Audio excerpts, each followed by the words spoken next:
bring to order the Santa Fe City Council meeting of Monday, December 17th, 2018. First, ask you to join us in the Pledge of Allegiance. Pledge allegiance to the flag of the United States of America and to the republic for which it stands, one nation, under God, indivisible, with liberty and justice for all. Thank you.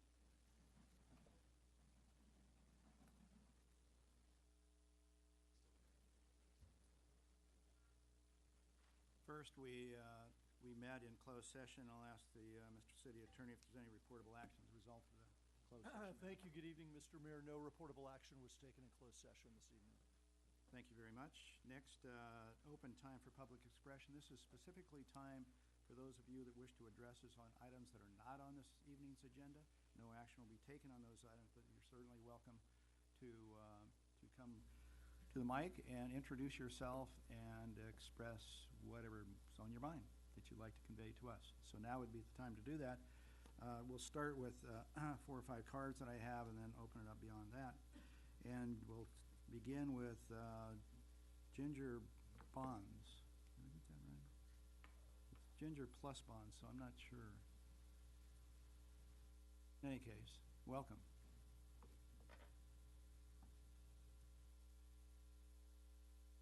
Oh, over here, please. Thank you.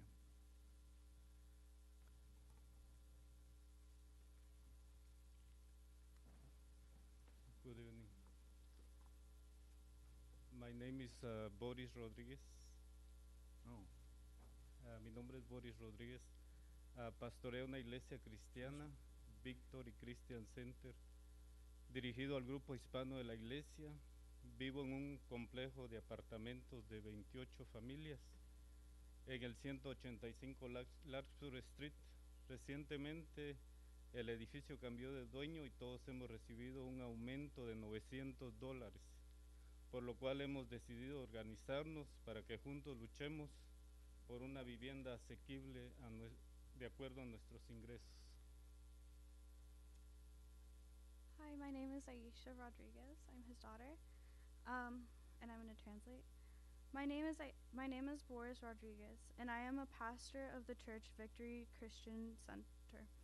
I live in an apartment complex with 28 families, and we just received a $900 rent increase from the new owner. Ahora invito a toda la gente del edificio a ponerse de pie. I invite everyone from our building to please stand up. Invito a todos los que han venido a apoyarnos que se pongan de pie. I invite everyone who has come to support us to please stand up.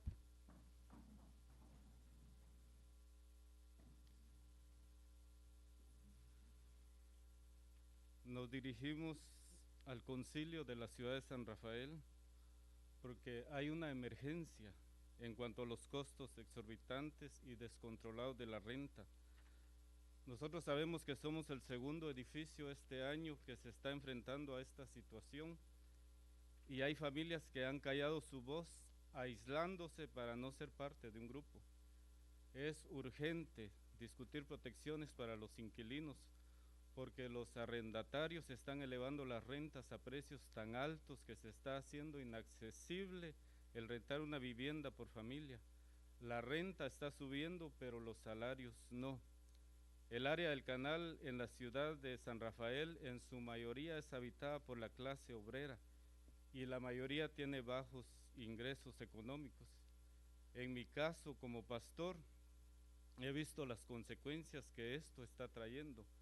Algunas familias no quieren moverse de la comunidad, pues sus trabajos están aquí, sus hijos han crecido aquí, tienen sus amistades aquí, por lo tanto no se quieren ir de aquí.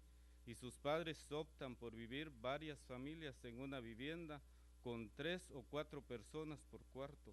Hay familias que se han visto forzadas a irse de la comunidad, lo cual les ha traído consecuencias. Tienen que viajar hacia acá por su trabajo, generando mucho tráfico. Sus hijos no quieren cambiar de escuela y vienen a las escuelas de aquí de San Rafael y tienen que esperar después de la escuela que sus padres salgan de su trabajo muchas veces hasta altas horas de la noche. Otras personas han optado por trabajar más horas, lo que implica pasar menos tiempo con la familia, que a largo plazo tendrá consecuencias negativas en los niños, pues están siendo desatendidos.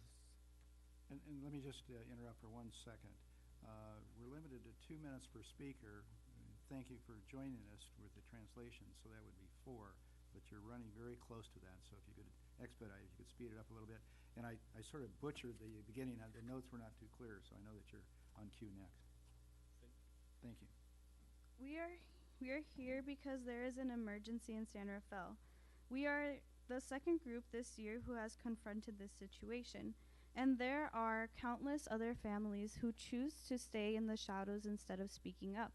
It is extremely urgent to discuss protecting renters because landlords are Please complete your sentence, but try to keep it within a minute, if you would, please. because landlords are raising rents to levels that make it impossible for families to live here.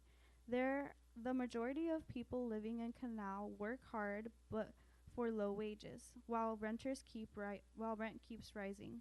As a pastor of a church, I see what happens to families. Many don't want to move. Their jobs are here, their friends are here, their kids grew up here. That's why they choose to stay here, even though it means living with multiple families in one apartment. The families who do leave end up suffering. They drive in hours of traffic to get here, which means the traffic problems are worse, and their kids have to wait until late at night until their parents finish work to go home. Other families just opt to work more hours, which means they are forced to leave their children unsupervised, and many families have no time to spend together. Thank you. And thank you very much. And there's several that are going to speak on this issue, so thanks for addressing us. And now I think I have it right. Ginger Strickland, thank you. I'm Ginger Strickland, also a pastor in the community. Marin Organizing Committee leaders are here tonight in support of this group of renters in the Canal who have taken the courageous risk of standing up for themselves. They are taking that risk knowing that they have no legal protection. MOC is here tonight to urge you to immediately act to implement rental ordinances designed to protect the stability of San Rafael neighborhoods and renters like these. You've taken preliminary steps already. We were here when you recently voted to enact an ordinance that would prohibit discrimination against renters who rely on vouchers, such as our veterans, and we are thankful for that decision. We were here also on August 20th when your staff provided a thorough report on housing issues in San Rafael.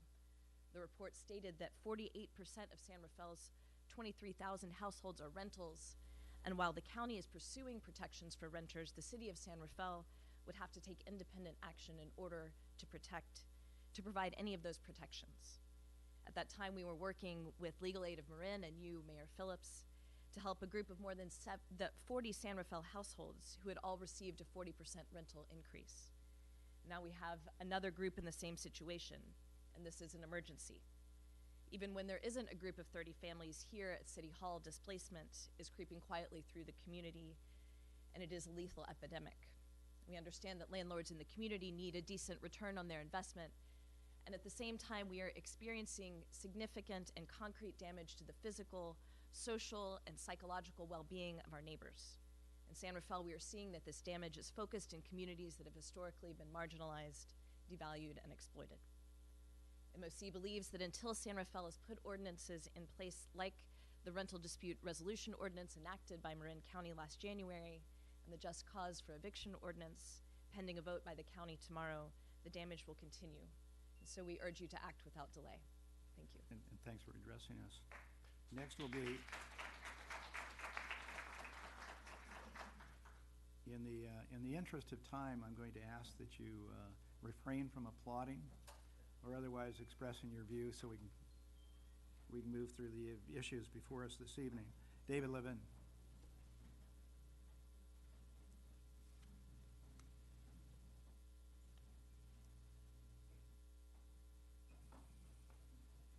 David, good evening. Good evening, Mayor and City Council. I'm David Levin, Managing Attorney at Legal Aid of Marin. want to express our appreciation for the city's work on the source of income protection, commend city staff. But as you've heard already this evening, and as you're about to hear from other residents of San Rafael, they're experiencing the housing crisis that we see every day at Legal Aid and Marin, because obviously the housing shortage is hitting hardest those people in the bottom half of the income scale. And so every day we hear stories like these from elderly, disabled, single parents and vets who really need your help. The source of income protection is definitely a step in the right direction, but as has been mentioned, the County of Marin has moved forward with some very valuable steps that we hope the City of San Rafael will also take a look at. These additional protections like mandatory mediation and just cause eviction protection. Legal Aid of Marin will be very glad to help you with any questions about these situations, and look forward to working with you in the city in the future. And I think you're about to hear from some of our clients that came into the office this week. Thank you. Thank you, David. Earl Young. I'm just gonna make it short and sweet. We're getting evicted by March. I have no place to go. I'm a veteran. I work here. That's all I can say.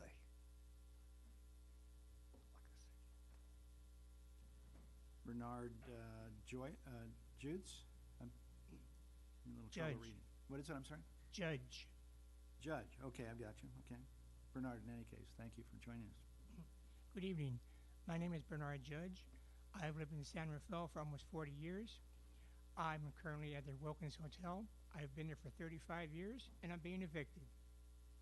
I'm an Air Force veteran, and I work in San Rafael, worked in my current job for 25 years. I want to stay in San Rafael, but I can't afford the rents. So I'm just looking for a little justice. I served, and now I just like some other people to help and serve me. Thank you. Thank you. Paul Conroy. Good evening. My name is Paul Francis Conroy. I'm a third-generation native San Franciscan. I served in the Navy, in the fleet during Vietnam. I did 3 tours overseas, and I was an engineer.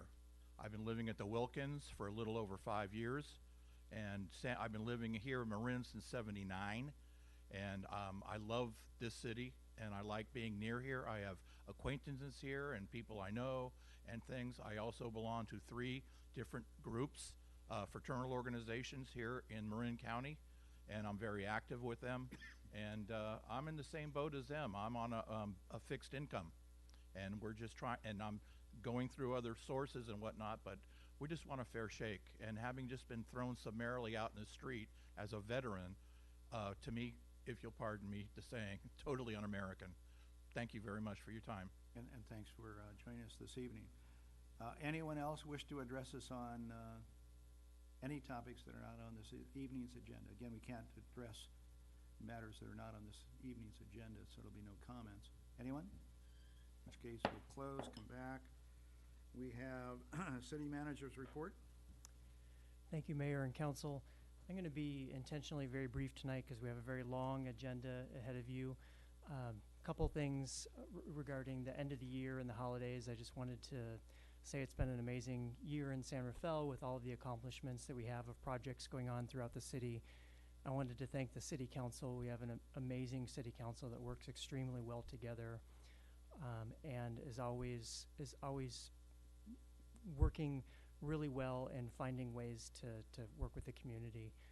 Also, city staff, the department directors, and all management and all city staff is really first rate, and it's a pleasure to work with them. So just wanted to pass that along. It's our last meeting of the year. We've had quite a few this year between council meetings and special meetings and study sessions and so forth. I also want to thank the public for their active participation in everything that we do. One last thing is that I did want to make sure, I think most people have heard, but we have the pop-up library at the mall.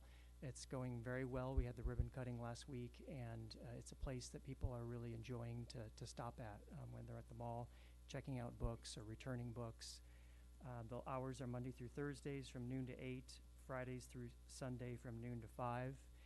And there's all sorts of interesting equipment there, including a virtual sandbox. So if you don't know what that is, you have to go to the mall and find out. So thank you.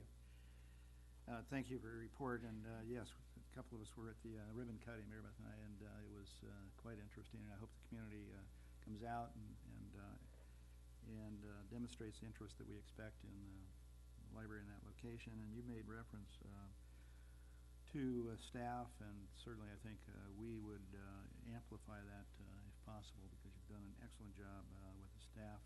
We're all quite pleased, quite proud, and most appreciative of the work that the staff has done. And with your leadership, we've accomplished a great deal. We can't go into this evening because it would take hours on end, but it's pretty remarkable. And thank you once again for everybody that's been involved up and down the chain, so to speak. So with that, we'll now turn to the consent calendar, of which we have 4A through 4I items. These items will be covered with a single motion, and I will ask for public comment on any that you wish, but council first, any that you wish to have held? Could you hold C? Just C. for a comment? Yes. Sure. Thank you. Any others? We will address all except for C at this time. I'll ask if there's any public comment with regard to any of the agenda consent items, with the exception of C. Seeing none, I'm going to go a little bit out of the ordinary. I'm going to give you some sense of what we just are about to pass, or at least address and presumably pass. Fire Commission vacancies, rental discrimination ordinance, second reading.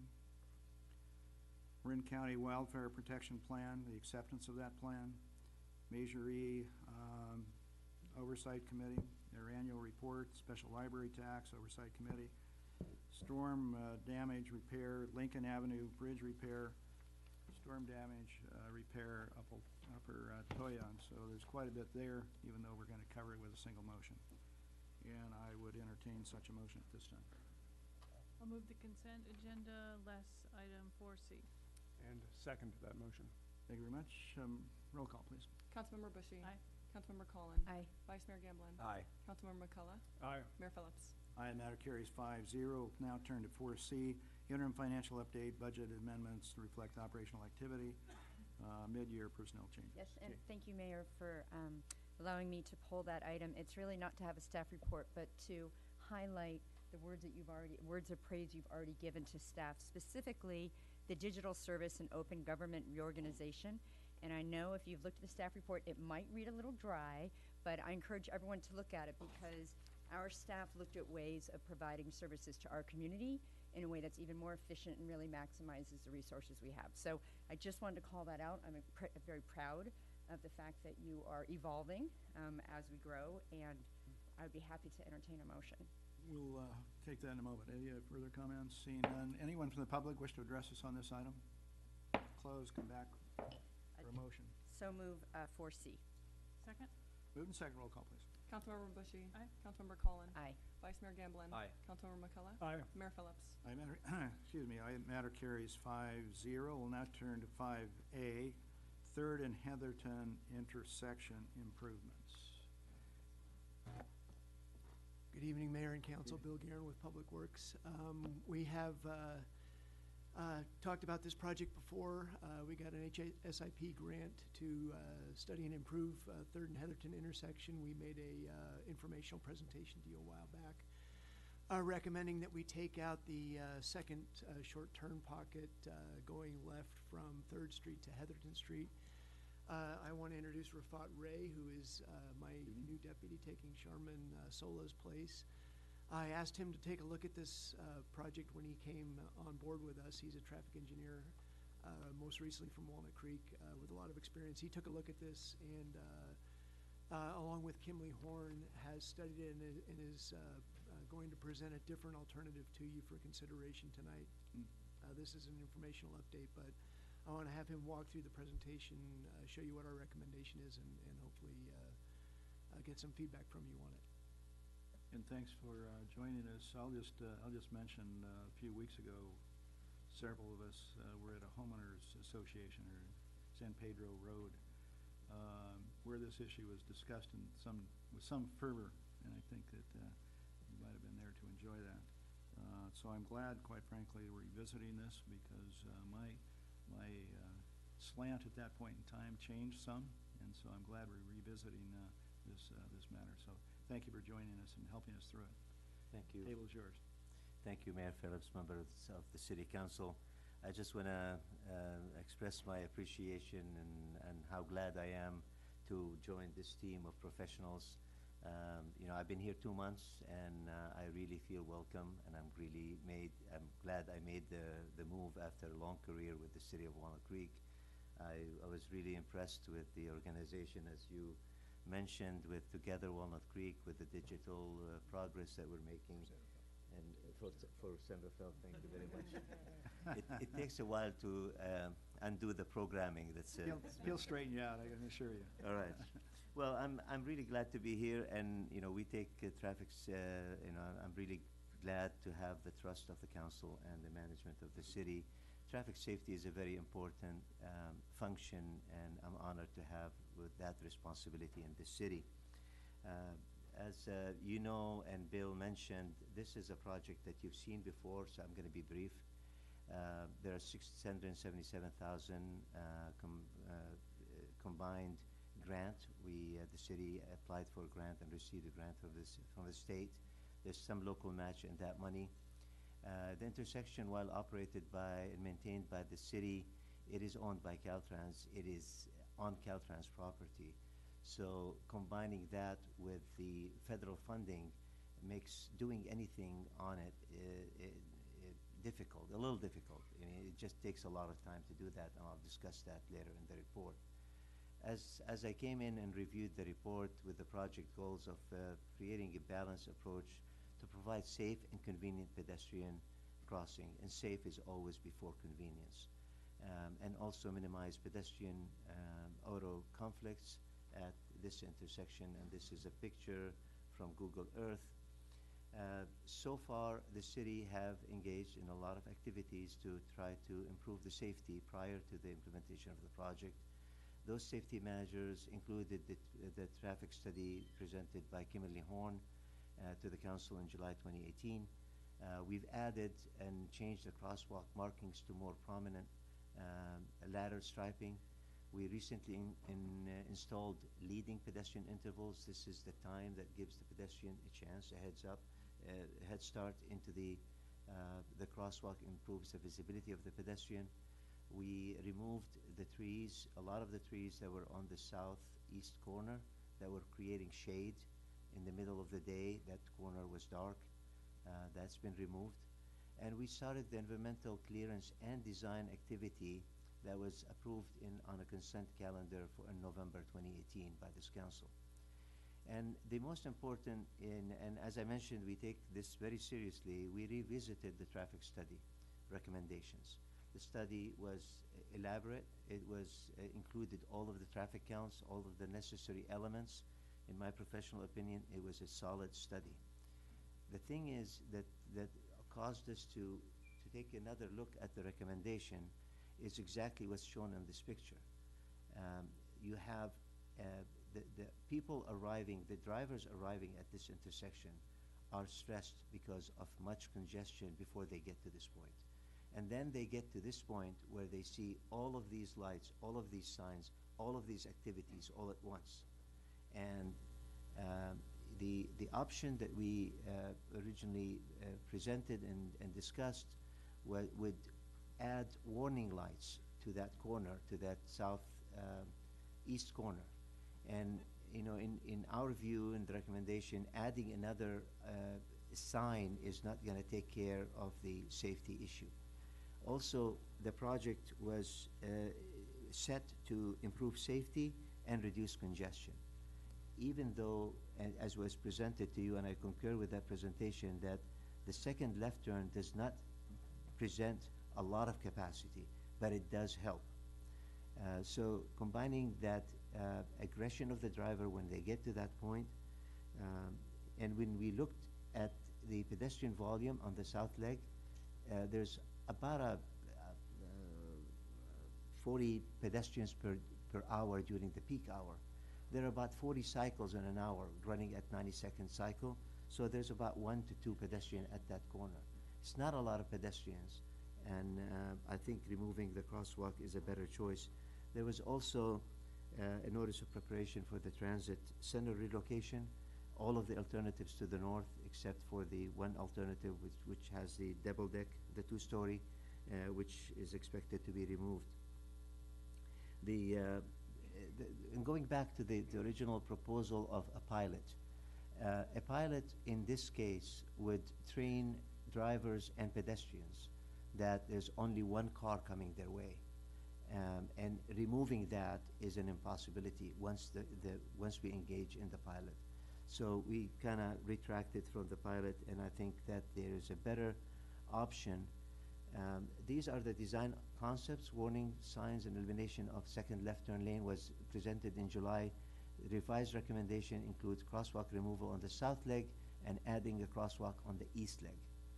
I want to assure the council that the design elements that were discussed early in the study are still valid, and we are accomplishing all of it and some. So as you can see, the first three items of the visibility, the lighting, the curb extensions, the neck downs are still there. We've added a vehicle and bicycle detection, pedestrian push buttons, and pedestrian wayfinding. And there are advantages to each of these elements. In the interest of brevity, if you have any questions, I'll be happy to answer any questions. But the pedestrian push buttons particularly gives us the option to operate the signal at free mode. Right now, it's like a clock. It's a cycle. We cannot operate it in a free mode where it could only serve the pedestrian when the pedestrian is there. That gives us this option, and that's huge from an operation perspective. I want to point your attention to this recommendation was discussed and vetted with the Bicycle Advisory Committee, Bicycle Pedestrian Advisory Committee members. We discussed it with Caltrans as a concept. This is the first that they've seen, and they did not raise any flag, but as you will see in the next slide, there's going to be a lengthy Caltrans process of approval. And we also have a memo from Kimberly Horn Associates stating that the memorandum document and the finding and the solution they presented would be consistent with the project objectives.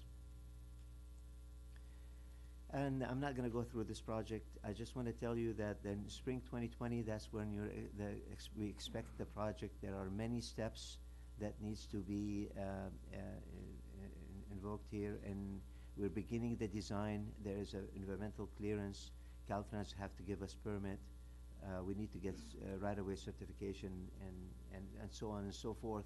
So we don't expect to advertise until October 2019. And I think if we start construction, and that's the plan to begin in 2019, December 2019, we will be able to deliver the project in spring 2020. If there are any other safety improvements, we call them soft improvements, like the wayfinding, directing the high school students to get into the habit of staying on the north side of 3rd is something that we would explore doing immediately or as soon as possible. And that concludes my staff report. Bill and I will be happy to take any of your questions, and the requested action is to accept the report. Well, first, thanks for looking at this again. One thing that I was struck by at the meeting I made reference to, and there must have been 150 people there, with our original concept of eliminating the one of the two left-hand turn lanes, and one that was most furthest south, was a concern because I was told, or they were told, and therefore they conveyed to me, that Caltrans might not, if that proved to be a poor decision, let's say, or didn't work quite as we had was anticipated in the study, then Caltrans wouldn't permit us to revert back to the two left-hand turn lanes. So I was struck by that, and I did say that I would double check on that. But if you could convey whether or not that position has substance or validity, I guess, rather than substance. In other words, if we try it and it doesn't work as a pilot, I thought we could replace it and go forward, but maybe that's not the case. I don't think we ever actually got to a point with Caltrans to answer the question that you brought to us, because we started a conversation about this new recommendation instead, so we didn't get to the pilot discussion. Rafat's concern is that once you put the pilot in place, people get used to that, and then whether you want to remove it or not, whether Caltrans says it's okay or not, people would be used to that new configuration. It would be more problematic to remove it at that time, but we never did explore with Caltrans whether we could pilot the left turn lane and then remove it at some point in the future. Well, I do wish we had an answer to that because by the very nature of a pilot, it strikes me we're going to try it and see if it works, and if it does, great. If it doesn't, then we'll go back and try something different rather than locked in. And I think it might have application because if we eliminate the crosswalk, does that mean then, under this principle, that we can't reinstate it if that proves to be a less than optimal decision? Can we or not? We can explore that with Caltrans in our conversations with them. I think our thought is that with the transit center moving north in basically any of the configurations, the pedestrian traffic here is going to be much less. Most of the originations are from the high school. The high school is exploring reopening the sort of traditional 4th Street corridor. We are encouraging that with them to get the kids to be moving down 4th Street instead of 3rd Street, but in any case, they'll be on the north side of 3rd Street. And when the transit center does relocate to the north, all the plans are in that direction. This becomes a much less important crosswalk. Without going into a lot of detail, I guess my first reaction, after an unfortunate instance we had, that closing that crosswalk made eminent sense, and of course then the study came out a year and a half later, and now we are, 2 years down the road. And now I'm a little bit bugged by the fact that we're now talking about the project being in place, the project being the elimination of the crosswalk. I mean, that's paint, right? Yeah. By 2020? I mean, goodness gracious. And that's why I included this. I really wanted to show that, and adjust the expectations, and with the Caltrans ownership and the federal funding, this combination requires a systematic approach with environmental clearance right away. And every time we present anything to Caltrans, and that is experienced throughout, it takes about 60 days to get back to make comments, and the cycle starts. So I just wanted to assure you that we are on, this is a very high priority project, and we understand that we need to address the safety as soon as possible. And the expectation is spring 2020, and I kept asking the questions of all of the right people to make sure that we adjust that expectation appropriately. Well, let's be clear. I'm not being critical of you or the staff, but rather perhaps Caltrans. I'm not sure, but it's one of, and if you're talking about safety, that's why we're closing it, to make it more safe. And it takes. And I think that's why Rafat presented all the things that we have done so far in the intersection. We've aggressively pursued the things we can. Unfortunately, federal funding and Caltrans process just takes time to put in place. Maybe I'm looking at this too simplistically, but it's paint on the road. And what funding are we talking about? It's a federal grant, Mayor, HSIP grant. It's $500,000 in funding coming our way, and we need Caltrans approval to do changes in the intersection. So the combination of those two things extends the contract time. And that's primarily the timer. I'm not sure what you called it. Any timer, I guess. The push button. Push button. Is that where most of that money's going? Actually, there's a lot of money going into neck downs. Whenever we do the curb extension, it requires some drainage improvements. And anytime we touch a location, it triggers the American for Disability Act improvements. So it's all associated. It's all, I mean, we can't just put a facility unless it's an ADA approved, compliant. But the sidewalk exists on the other side, and we're closing this one. The ramps this one are being the south. The ramps aren't, and the ramps are construction. And anytime we're engaged in construction, it has to meet the state standard. You can appreciate that, but isn't in place anyway? I mean, we're just talking about the elimination of the crosswalk. We're not talking about the creation of anything.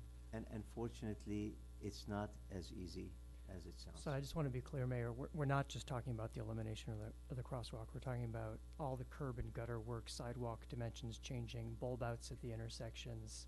So it's a lot of concrete work, and not just the crosswalk itself. What I was asking Bill is there a way that we can advance parts of this with Caltrans ahead of time and say, can we do step A, remove the crosswalk and get that out of there as soon as we possibly can, and then come through with the actual construction work, which is the sidewalk, curb and gutter, bulb outs, necking down that piece at a later time. So I don't know whether you already know the answer to that question, or whether we can ask Caltrans and figure out whether we can separate out some of the stuff that's actually very inexpensive and fast to do.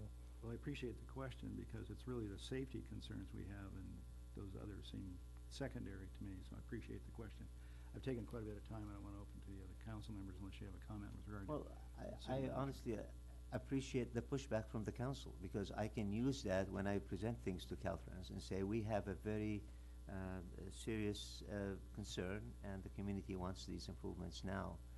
Maybe we can have we can rehash some of these issues and see how we can expedite the project. And thank you for that. Comments, Kate? Well, I concur with the mayor. That was my exact same question, is how does that take a year? It belies almost common sense. So I'm glad you're probably gonna get that message from all of us, that however we can move that up, especially the crosswalk. If it means bifurcating the project, then we'll do that. I mean, it'd be great to do that.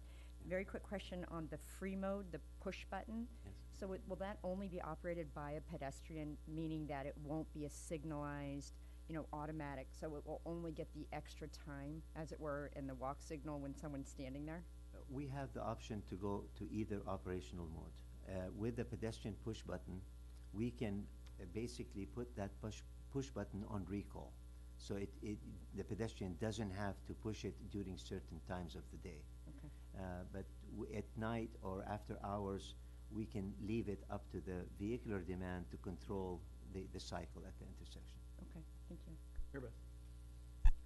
I have two unrelated questions. One where I think I'm wondering about something that you are doing, and one where I'm trying to advocate for something I'd like you to do. Could you put the drawing of the intersection back up there?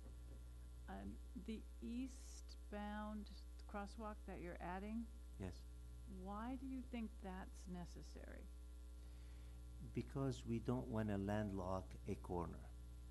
If the intersection has only two crosswalks, whoever can, if a pedestrian gets to the southeast corner, they have no place to go.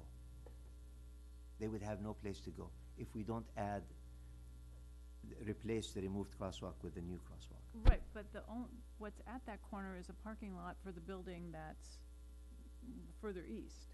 The sidewalk on the south side of Third, I believe, is there, and people can get there. Right, they could conceivably walk, but there's nothing to walk to if you don't want them crossing Heatherton. I'm just very concerned about what's going to happen in those left-hand turn lanes. The pedestrians crossing there. You've really just sort of moved the pedestrians from one place to another in front of essentially the same cars. So the proposal, and I failed to mention that, the proposal includes no turn on red for the left turn pockets. This would be the safest crosswalk to be in, because there are no conflicting movement during the walk and flashing dome. So it would be 24 hours, no turn on red? I want to take a closer look at it. It was suggested by one of the community members because right now it is no turn during the peak hours. Right. And if it can work during the peak hours, theoretically it can work 24 hours. So I want to take a closer look at that, though. I want to. Okay, I'm not convinced that we need that crosswalk. That there's enough reason to be crossing in that direction. But okay, now let's switch gears to the question that I wish you were actions that I wish you were taking. I go through that intersection every day, and in my opinion, the thing that causes the most danger are cars in lane 1, 2, 3 at the last minute moving into lane 2. So as cars move over to fill up the short the short left-hand turn lane, that creates a space, and people know about that and muscle their way in there. This creates frustration and congestion in that spot. What can be done in an ideal world, lane 3 would be straight through only. What can we do to address the issues caused by vehicles moving into lane 2 at the last minute? I think we're going to be taking a closer look at the driver decision approaching this intersection. One of the things that we're doing right now is we're bringing large freeway emblems, and we're going to be putting it on the pavement to advise drivers that if you want to go to 101 South, you need to be in this lane way before you get to the intersection. That's something that we are working on actively right now. Actually, I think the emblems are on order. We're going to be looking at, they call them the lane lines. You see them at off-ramps where it tells you the designation of each lane as you approach the intersection. The visibility of those signs is key, especially with the overcrossing of the freeway, with the dark area and the balance between dark and light. So we're going to be putting advanced warning as part of the visibility improvements is the item. The signal visibility improvements includes the lane designation. It also includes the visibility of the heads as people approach. Right now, it's not ideal. And will the lane 3 say westbound only or something? No, it won't say only? Which The configuration will remain the same, but Rafat's suggesting that sorry, your lane 3 is the second from the top. Yeah, right. That will say 3rd Street only. 3rd Street only, Yeah. yes. Yeah. It will say that? Yes. Good, thank you. John? Okay. Thank you for the report. When we looked at this previously, to Mary Beth's question about why are we just moving the crosswalk on 3rd and Heatherton, as you were speaking, I was looking at Google Maps and going back eastward on to 3rd and Irwin, where we have existing curb cutouts that cross over 3rd and get on the north side of 3rd Street from Irwin, from the south side of 3rd Street. There's also a crosswalk that goes across Irwin to service the businesses that are on the south side of there. Wouldn't it make sense if the goal is to not have people cross that street where they're already crossing on the east side, is put up a sign and put up bollards that, if that's the proper term, that basically says there's no crossing here. You know, you asked what could happen when they get there and there's no way to go. My answer is they turn around and they go back and they cross where they're supposed to. It's a trained behavior that, sure, people will walk up there and figure out they don't have anywhere to go. If they choose to hop over metal poles that are blocking their way to cross cross Heatherton, then I'm assuming they're taking the risk, as with anything else, on their own to cross where there's not a crosswalk, so that we don't have to restripe, we don't have to do another curb cutout and gutter work. We don't have to do any of that. They cross to the north side. If they're on the south side of 3rd Street, when they get to Irwin, they cross 3rd Street at Irwin, and they're on the north side, and it takes them to cross Heatherton where they would. And it just eliminates that piece, and we don't have to do anything except stick some poles in the ground and put a sign that says no through traffic, pedestrian traffic. We don't want to strand someone at that corner because they may choose not to turn around. They may choose to do what you're suggesting. I get that, but at what level do we solve for the lowest common denominator of people thinking? If they get to a point, and I apologize for that, but we can't solve for everybody making bad decisions. We can spend city money and taxpayer money and grant money wisely, but if all we're doing is doing this so that one person or that second person doesn't turn around and say, I can't be bothered with this, hops over metal bars and crosses into oncoming traffic, is that worth $500,000 to stop that person from doing that? I mean, in my opinion, it is as simple as this. I mean, we can't. One of the goals, the underlying goals, is to minimize the risk. And if we have a substandard design, and any potential for someone ending up at that corner from even the parking lot, they can come out of the parking lot. They can walk through the parking lot from 2nd Street to the north and end up at that corner. If they end up at that corner, we get into the corner of how reasonable the design is. Well, if you have metal poles blocking the crossing both ways, and it says crossing is at Irwin, then turn around. It's not the only it's not the only origin. We have other origins from the south. I see what you're saying if we're going to the east and to Irwin, and if we remove that whole pedestrian facility on the south side. Well, you don't have to. They can serve the parking lot. They can serve the businesses that are there. But if they want to get to the north side of 3rd Street, they cross at Irwin. It's a block. It's not even a full block. If I may, because of this is, as I'm sure you're aware, this is where the parking lot is, at Yeah. this corner. So if someone comes out, park their car and walk here, without this crosswalk, there is no place for them to go. No, the parking is only for the building. You can't park there and go to businesses. You can only go to the building. I'm pointing in the direction of the building. So that's what the parking lot is for. So they're not parking there and crossing 3rd Street. If they are, they're not supposed to be parking there. And again, Right. they're violating that piece. So it gets back to my point. I understand what you're saying, but if we're saying that we have an immediate issue with safety, and we don't want people to cross that, and our way to solve it is to put another crosswalk there at that intersection, and it's going to take a year to do, and it's going to take planning and design review and environmental reports and Caltrans signing off on it, and $600,000 worth of, granted it's grant money, but it is what it is. It's taxpayer money. It's coming from somewhere, not from the goodness of anybody's heart. Then if there's an alternative to that that's already in place to get to the north side of 3rd Street, then why don't we just do that? Because that solves the safety issue. We block off that place. They have access. It's already got curb cutouts. It's already ADA compliant. It's already been designed, reviewed, and put into place. And I just don't understand why we just can't stop that. And they can turn around and walk backwards.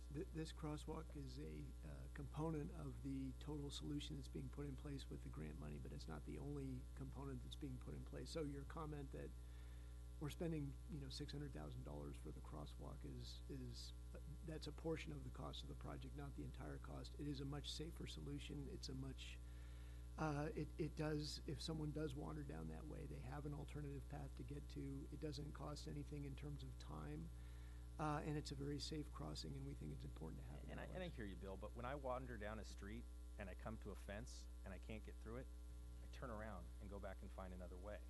So if we just solve for all of these things, these what ifs on what people are going to do, we're just going to, and granted, there's other things that come with this. I get that. Use the money for that. But we all know what it costs to pour concrete to do an ADA curb, and it's not cheap. No. So that if those funds that would be used for that are returned to the taxpayer or put into the project in another way to make it safer, I'm fine with that. It just seems like this piece doesn't make a whole lot of sense. If they had to walk a mile back to cross 3rd Street, I understand, but we're not talking that. We're talking less than probably what would normally be a half of a city block. So that's my point. I won't belabor it.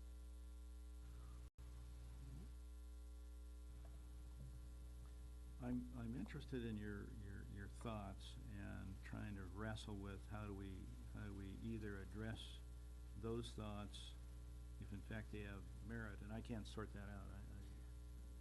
What I'd like to do, quite frankly, is to be there physically and explore, because I haven't considered this point. We can have conversations with Caltrans about that crosswalk particularly.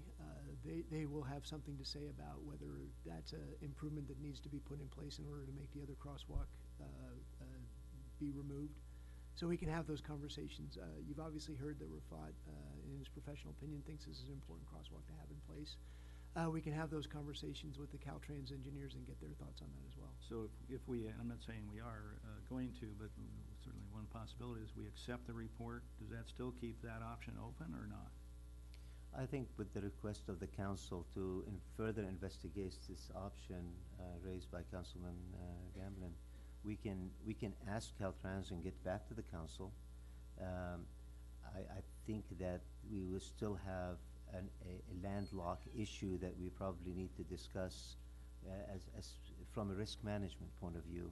How much risk are we taking by not giving an option for someone at that corner to be stranded there and what's the likelihood of someone arriving there.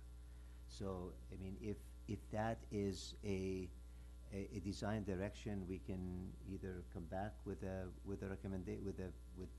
further exploring that option. But as Bill mentioned, the 600,000 is going to do a lot of operational benefits to the whole And I intersection. think we get that, and not to put anybody on the spot, but, Maribeth, I mean, I would be interested in going down there with John and whomever, but you're there more frequently than I. Would it be possible for you and John to go down and Sure. sort of collect your thoughts on that? I'll be going through there tomorrow morning to catch a 7:10:27, so yeah. Would that work for you, John? We just Said glanced at it. I'll go down by myself, but have the two of them might come back with I've something been to that interesting. intersection numerous I know times, you have. and I'm okay to turn around and But I mean, to go down with Maribeth and explore that and. Oh, yeah, Yeah. absolutely. Okay, good. Thank you very much. And if we act on this, we will act on this tonight, and no matter which way we do, it'd be helpful to have the two of you go down and. I'll make a comment later Yeah, after. okay, all right. And with that, now would be the time if you wish to have a comment. No, it will, but do you have anything to Well, direct to staff? I'm just make one very quick comment in response to John's concern, and that takes us back to Rafat. You weren't here, but at the first meeting on this issue, where it was the Kimley Horn study was presented to us, and a series of recommendations were made, and we accepted the report, meaning we implicitly accepted those recommendations. What was aggravating, or what has been aggravating about this process, is that what was recommended to us, even though the data may have been very good, it was entirely counterintuitive to the community of residents of East San Rafael, and we heard that loud and clear from them. So what's gratifying is that we've come back and we've attempted to address that by coming up with a way to eliminate the southern crosswalk and preserve the two turn lanes, thereby mollifying those folks who very legitimately felt it was unnecessary to remove the two turn lanes. But at the time that it was recommended to us not to remove the southern crosswalk, one of the reasons gets to John's question here, and that is, and it's referred to in the staff report somewhat elliptically, the preponderance of people using the crossing there, at least at certain times of the day, are high school students. So they're teenagers who may not have the judgment or the maturity to do what you think that they should do, and they're going to hop over the fence and run out in traffic. What you're suggesting now is let's eliminate the crosswalk, let's put in the eastern crosswalk to give them a way out. I think we should look at this carefully. If there's a way not to have to install the eastern crosswalk, terrific, but I do want to be mindful as a community that we have young people here whose well-being we need to look out for. So let's keep that in mind as we look ahead to this. And that is a good point, because the justification, at least as I understood, 2 points. The elimination of left-hand turn lane was about 3 to 4 seconds. Nobody believed that in the community. It's right or wrong or indifferent, it was suspect. And then 2, the comment was, well, if you eliminate the crosswalk, as is now being suggested, people, be they teenagers or others, are going to go across there anyway. So that's not a good outcome. So when you explore that, try to test that theory in some fashion. So that's what we heard. That's what I heard in any case. And it was like, oh, well, okay, we don't want that, because that's going to create, chaos with the traffic and probably injury. So that's what we're changing. I'm convinced in my own mind, based on the input so far and from the public in a moment, that it's preferable. It made sense for me from day one, but that's what's in mind here, and that's what you're dealing with. In any case, public comment, please.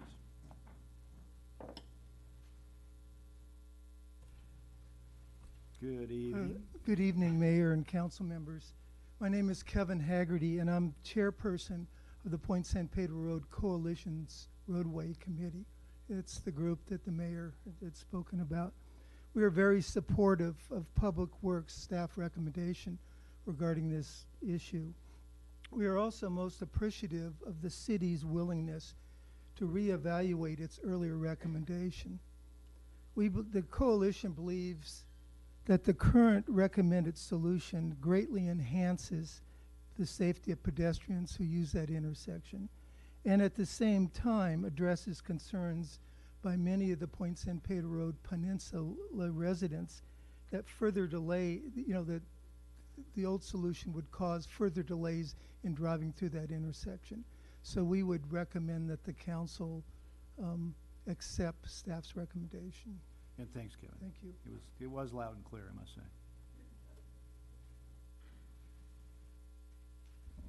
Hi, I'm Kate Powers. I was one of the BPAC members that met with Rafad and Lauren.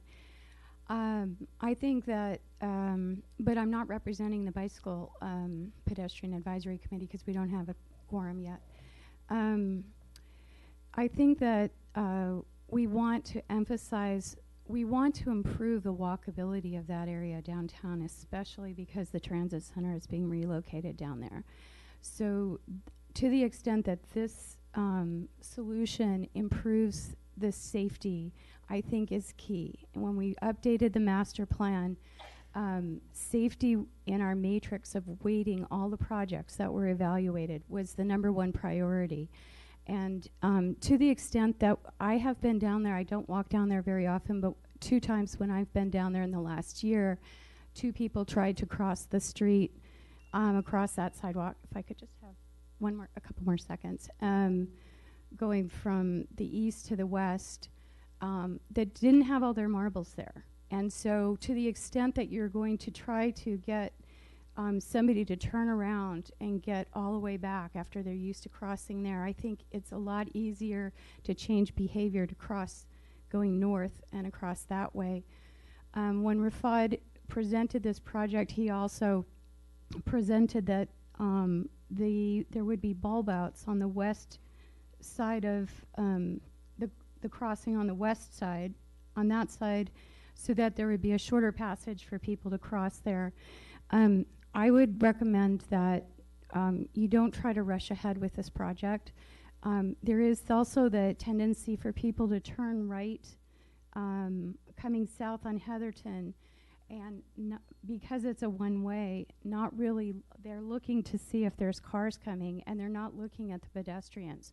So to the extent that the pedestrian leading interval light, the bulb outs, the removal of the crosswalk, and the installation of the other crosswalk are all done at one time are the complete solution, and I think that the Department of Public Works has done a comprehensive job on trying to improve the overall safety of the intersection, and I think that's really important. And thanks for your comment, Kate. Good evening, Mayor, members of the council. Andy Perry. As I look at and listen to the conversation that's happening regarding this crosswalk, the idea that we would allow people to be in this sort of peninsula and not give them anywhere to go and expect that they should be good citizens and they should go back, I think is an erroneous view to hold. One reason that is so is the $600,000 is not just for that crosswalk, it's for much more of the project, if not all the project. Is that correct? And so the potential for someone crossing over, I heard about lack of marbles, or someone that's in a hurry to catch their bus, and blood being spilled by someone getting hit by a car, I think you would deeply regret not putting that crosswalk there if that was the reason, because I know I would not want to go back. And I guess I would ask anybody in this room, is there anyone here that hasn't jaywalked at least once in their life? And I would not believe it if anybody said yes. And so I think that it's important to use the proper design, as was stated a moment ago, and just do this project right and make sure that safety is in fact first with this project. Thank you. Thanks, Andy. Ross. Good evening. I'm Ross Bishop. I have a unique perspective. My company had its office in that building that parks underneath for 5 years. So I walked this intersection a lot, so I can give you guys a little head start on this. The way that they're proposing this that's recommended is awesome, because the way that it is currently is actually way worse from the standpoint of the pedestrian.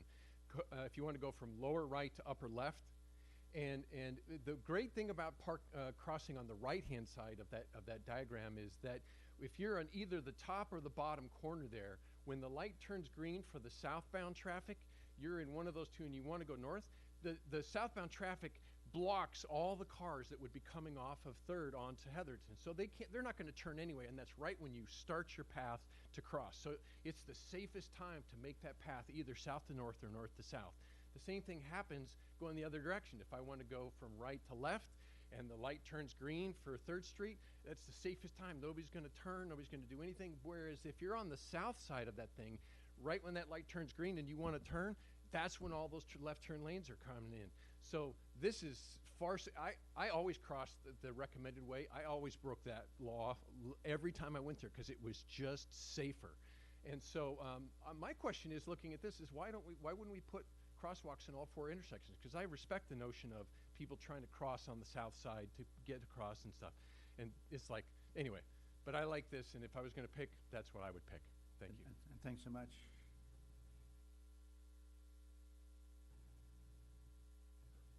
Bill? Good evening. Bill Carney, Sustainable San Rafael. The thing I wanted to say was that this really needs to be viewed in the context of the entire surrounding pedestrian environment. How does this particular intersection fit within how people walk and their options for walking in this area? And I was hoping to see a diagram that would show that larger thing. I mean, it's come up in some of the conversation here, what's happening over on Irwin. I think we need a clear picture of that, and I hopefully that'll be forthcoming as these discussions go on. I'm also quite concerned about the west intersection. Now that, west crosswalk rather, that, as you know, gets heavy pressure from right turning traffic onto 3rd, and this proposal is going to increase pedestrian traffic in that dangerous crosswalk. So my question is, how is that the safety of those pedestrians in that crosswalk being addressed in this proposal? But also looking ahead, at some point we're very likely to see a double right turn movement at that location, and how is that going to be handled at that point? So we need to look broader and look further ahead. Pedestrians are not the lowest common denominator, and whatever comes out as the final recommendation here needs to go to your bicycle and pedestrian advisory committee to get, because I think their reaction would have been quite different if this east crosswalk had not been part of the scheme. So those are my comments. I hope to see more. Thanks, Bill. Anybody else? Seeing no one. We'll close, come back for comment. Andrew. Well, I would make a motion unless there are comments that people wish to make. I just want to make sure one fairly small thing, and that is we'll act upon this this evening, but there's still some flexibility, coming back to John's point, or maybe some other thoughts that might surface. We'll still have some time frame, some flexibility on the final. I mean, this is not it. Is that a fair statement or not? We will confer with Caltrans and look to the safety issues that are involved here and come back to the council before we make any kind of final decision about the project. Sure. I just have a comment. On the cost of that piece is you know, you were saying that is one piece of a larger portion of what's going to be used for these funds. To install that north-south on the east side there, of the amount that we're estimating for all the improvements of there, what percentage is that cost? It's a very low percentage for the reason there is about $5,000 investment in that southeast corner in the ADA ramp, and I would say another $5,000 to stripe. You know, I agree with the earlier comment that was made, it's just striping.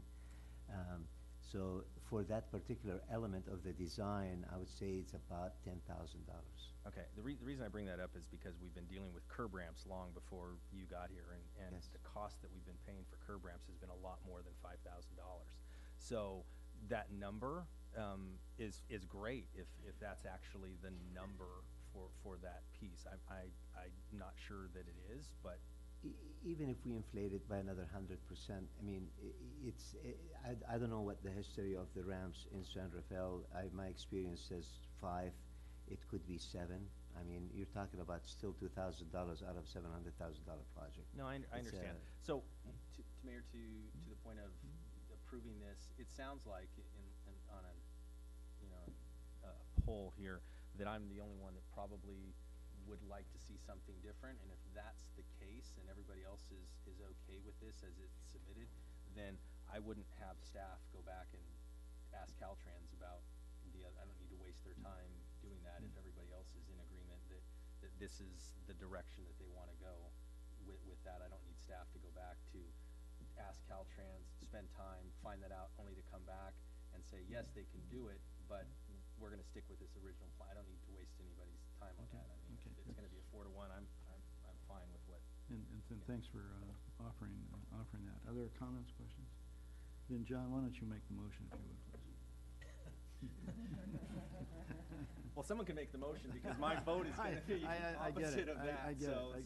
someone wants to make a motion on this. You know, I'd be happy to make a motion, but I want to make a motion that respects John's comments here. The motion would be that we accept the report, subject to the priorities that underlie it, or the principal priorities that underlie this revision and approach, eliminating the southern crosswalk and protecting the 2 left turn lanes. But subject to those priorities, that we also look to how best can we streamline the completion of this project, meaning pursue it deliberately but with a sense of urgency, and how do we keep the cost to a minimum. So if there are ways that we can not cut corners, safety corners, but eliminate certain components of this and still preserve safety or maximize safety, then I think staff should do so, and I know that will be their charge going forward. Second. Moved in second. A roll call, please. Councilmember Bushy. Aye. Councilmember Collin. Aye. Vice Mayor Gamblin. No. Councilmember McCullough. Aye. Mayor Phillips. Aye, and matter carries 4-1. We'll now turn to public hearing regarding the Business Improvement District. In 2019 annual assessment.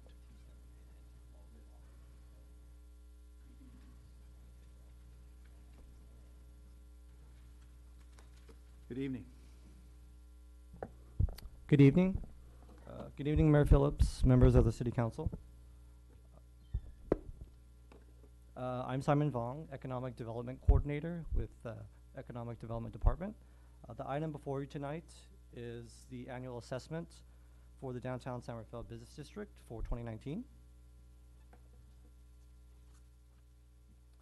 Just for some brief background, state law allows for the creation of a business improvement district where businesses within the district self-assess themselves an annual fee in order to pay for improvements and activities which benefit the district overall. The intent of the state law is to provide funding mechanism for business districts to promote economic vitality. The BID was established in 1979 and included approximately 125 businesses. In 2013, it was greatly expanded to now include about 700. For the past year, the BID board has held a variety of events and initiatives, including May Madness, the Small Business Saturday Shop Local, the Tivoli Lights Project, and membership mixers, as well as collaborating with the Downtown San Rafael Arts District. Here you can see some photos of the events that took place this past year, including the Summer Sidewalk Sale, the Weston Village Celebration, and window decorating contest. According to state law, in order to renew the annual assessment, the City Council must first adopt a resolution of intent to levy the assessment and set a public hearing. The resolution of intention to levy an assessment was adopted on December 3rd, 2018. Tonight's meeting on December 17th is a public hearing on the annual assessment. The purpose of the meeting is to receive additional public feedback and to go ahead and confirm the levy of the assessment for 2019. The City Council must hold the public hearing and consider comments and protests to the approval of the annual report and levy the assessment. If written protests are received from owners of businesses in the proposed area which will pay 50% or more of the assessment, no further proceedings to levy the assessment shall proceed for a period of 1 year. The BID has notified its members of the annual renewal process through its member communications, including the BID newsletter, notifications on the BID website, and through agenda items at the monthly BID meeting.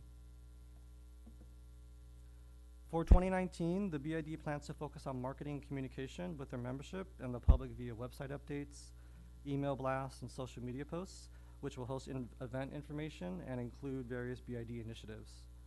The BID board has also been actively collaborating with downtown stakeholders, laying the groundwork for beautification efforts. The BID will continue to produce signature events for 2019, which include many events from years past listed here.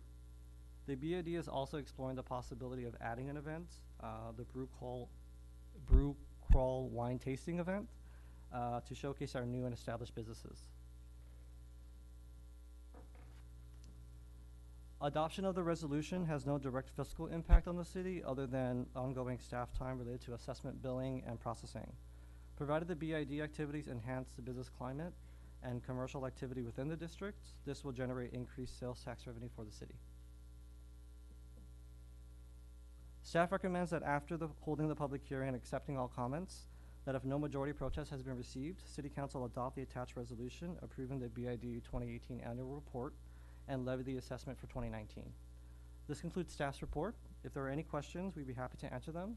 Also, key members of the BID Executive Board are also present if you had any questions for them as well. Thank you. Well, thanks for your report, and I can't tell you how pleased I am with the progress that's been made in this whole issue with all the people that are involved and where it's come from. Most pleasing. I just have a couple of questions, if I could. One thing we talked about some time ago was the revision of the bylaws, and I've lost track as to whether or not that has been completed. That has currently not been completed, but it's still in process, and we're working on having a revision and a draft version soon. So you'll commit, since it's an approval process, you'll commit to have that by this time next year? We should have a version of that ready for review by this time next year. They were sorely in need, let's say. Second thing, we've talked about property-based bid to raise additional funds for the bid to step up.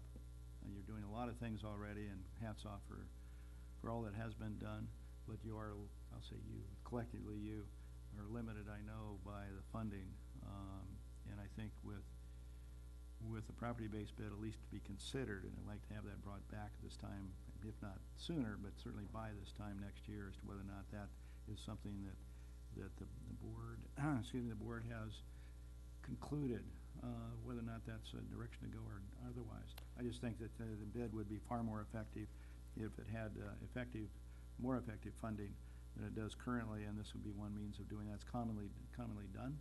Yes. And so I don't think that we're breaking new ground, but rather exploring existing and some opportunities. And I haven't concluded whether, in my mind, I don't know if you have, but whether or not that's something you wish to do. But I have concluded that it's something that should be considered. So yes, I hope that's done over this next year. We definitely have considered it. We've actually done outreach already to some BID consultants. We currently are focused on looking at East San Rafael, but that's also a conversation I have for the BID in downtown as well. Good. Yeah. With that, once again, thanks to everybody that's been involved in this. It's truly remarkable, and it's cool. What other comments do we have? Andrew. Yes. I'm not sure if this is, Simon, a question for you or Jaime or Jed, but in the budget that was presented by the BID, in particular the revenues budgeted for the year 2019, there is a reference to target grant monies. And I'm a little concerned because I thought, and my memory could be failing me here, that target funds that we've allocated, I serve on the committee of 3 that approves and disperses the grant requests, that the target funds had already been earmarked and that there was no further 2019 funding available to the BID from the target settlement fund. But if this is holdover money that wasn't spent in 2018 but will be spent in 2019, that might explain it. Maybe it's the presentation format, or maybe it's just my failing memory. I believe the target grant fund money has been accounted for, but it's not within the BID's power to spend. If we would like, we have the treasurer from the executive board here, Jed Green.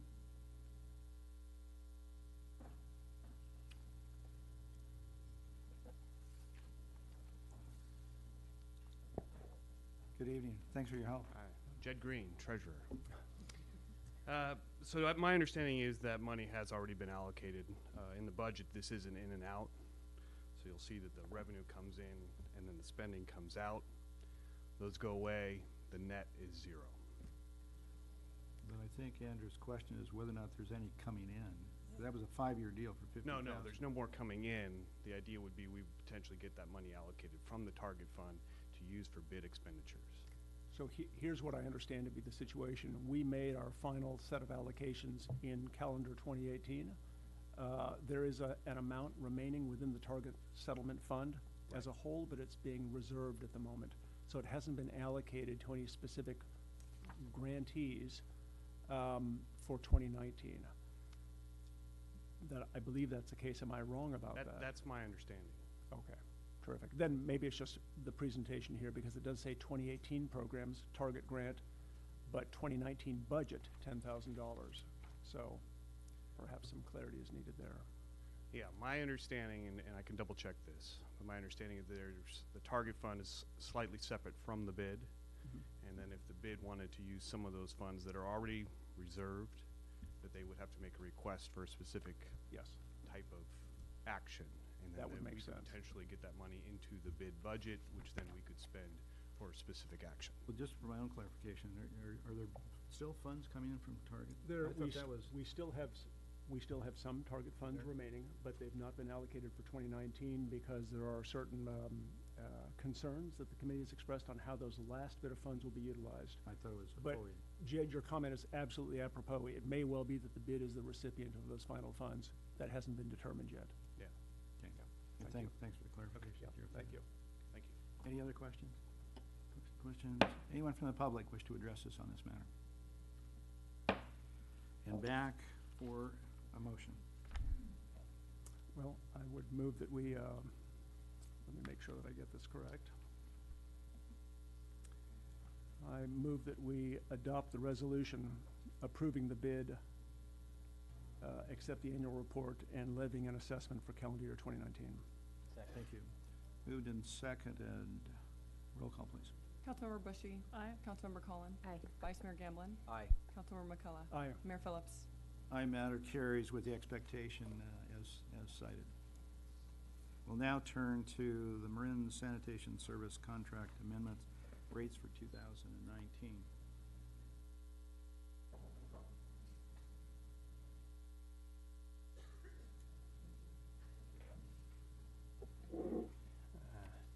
Good evening, Mayor and Council.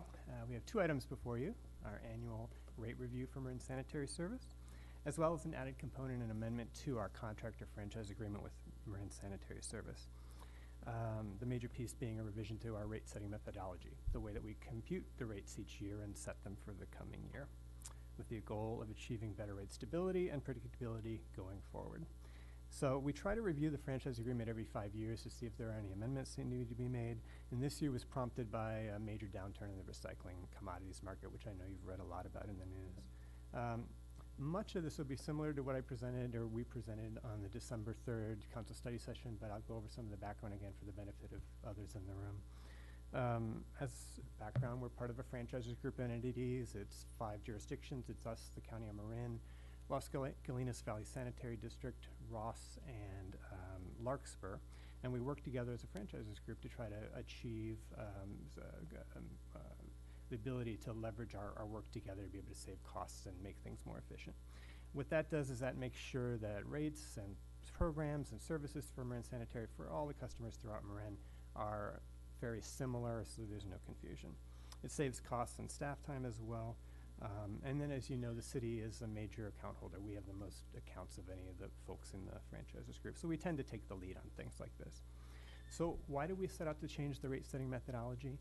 Again, the recycling market's crashed. They're in a severely depressed place right now. Revenues aren't coming in the way that they used to. So that was one of the major reasons.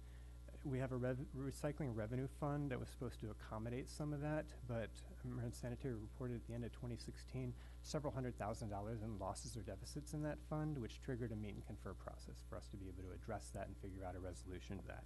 By the end of 2017, it was over $1 million in deficits.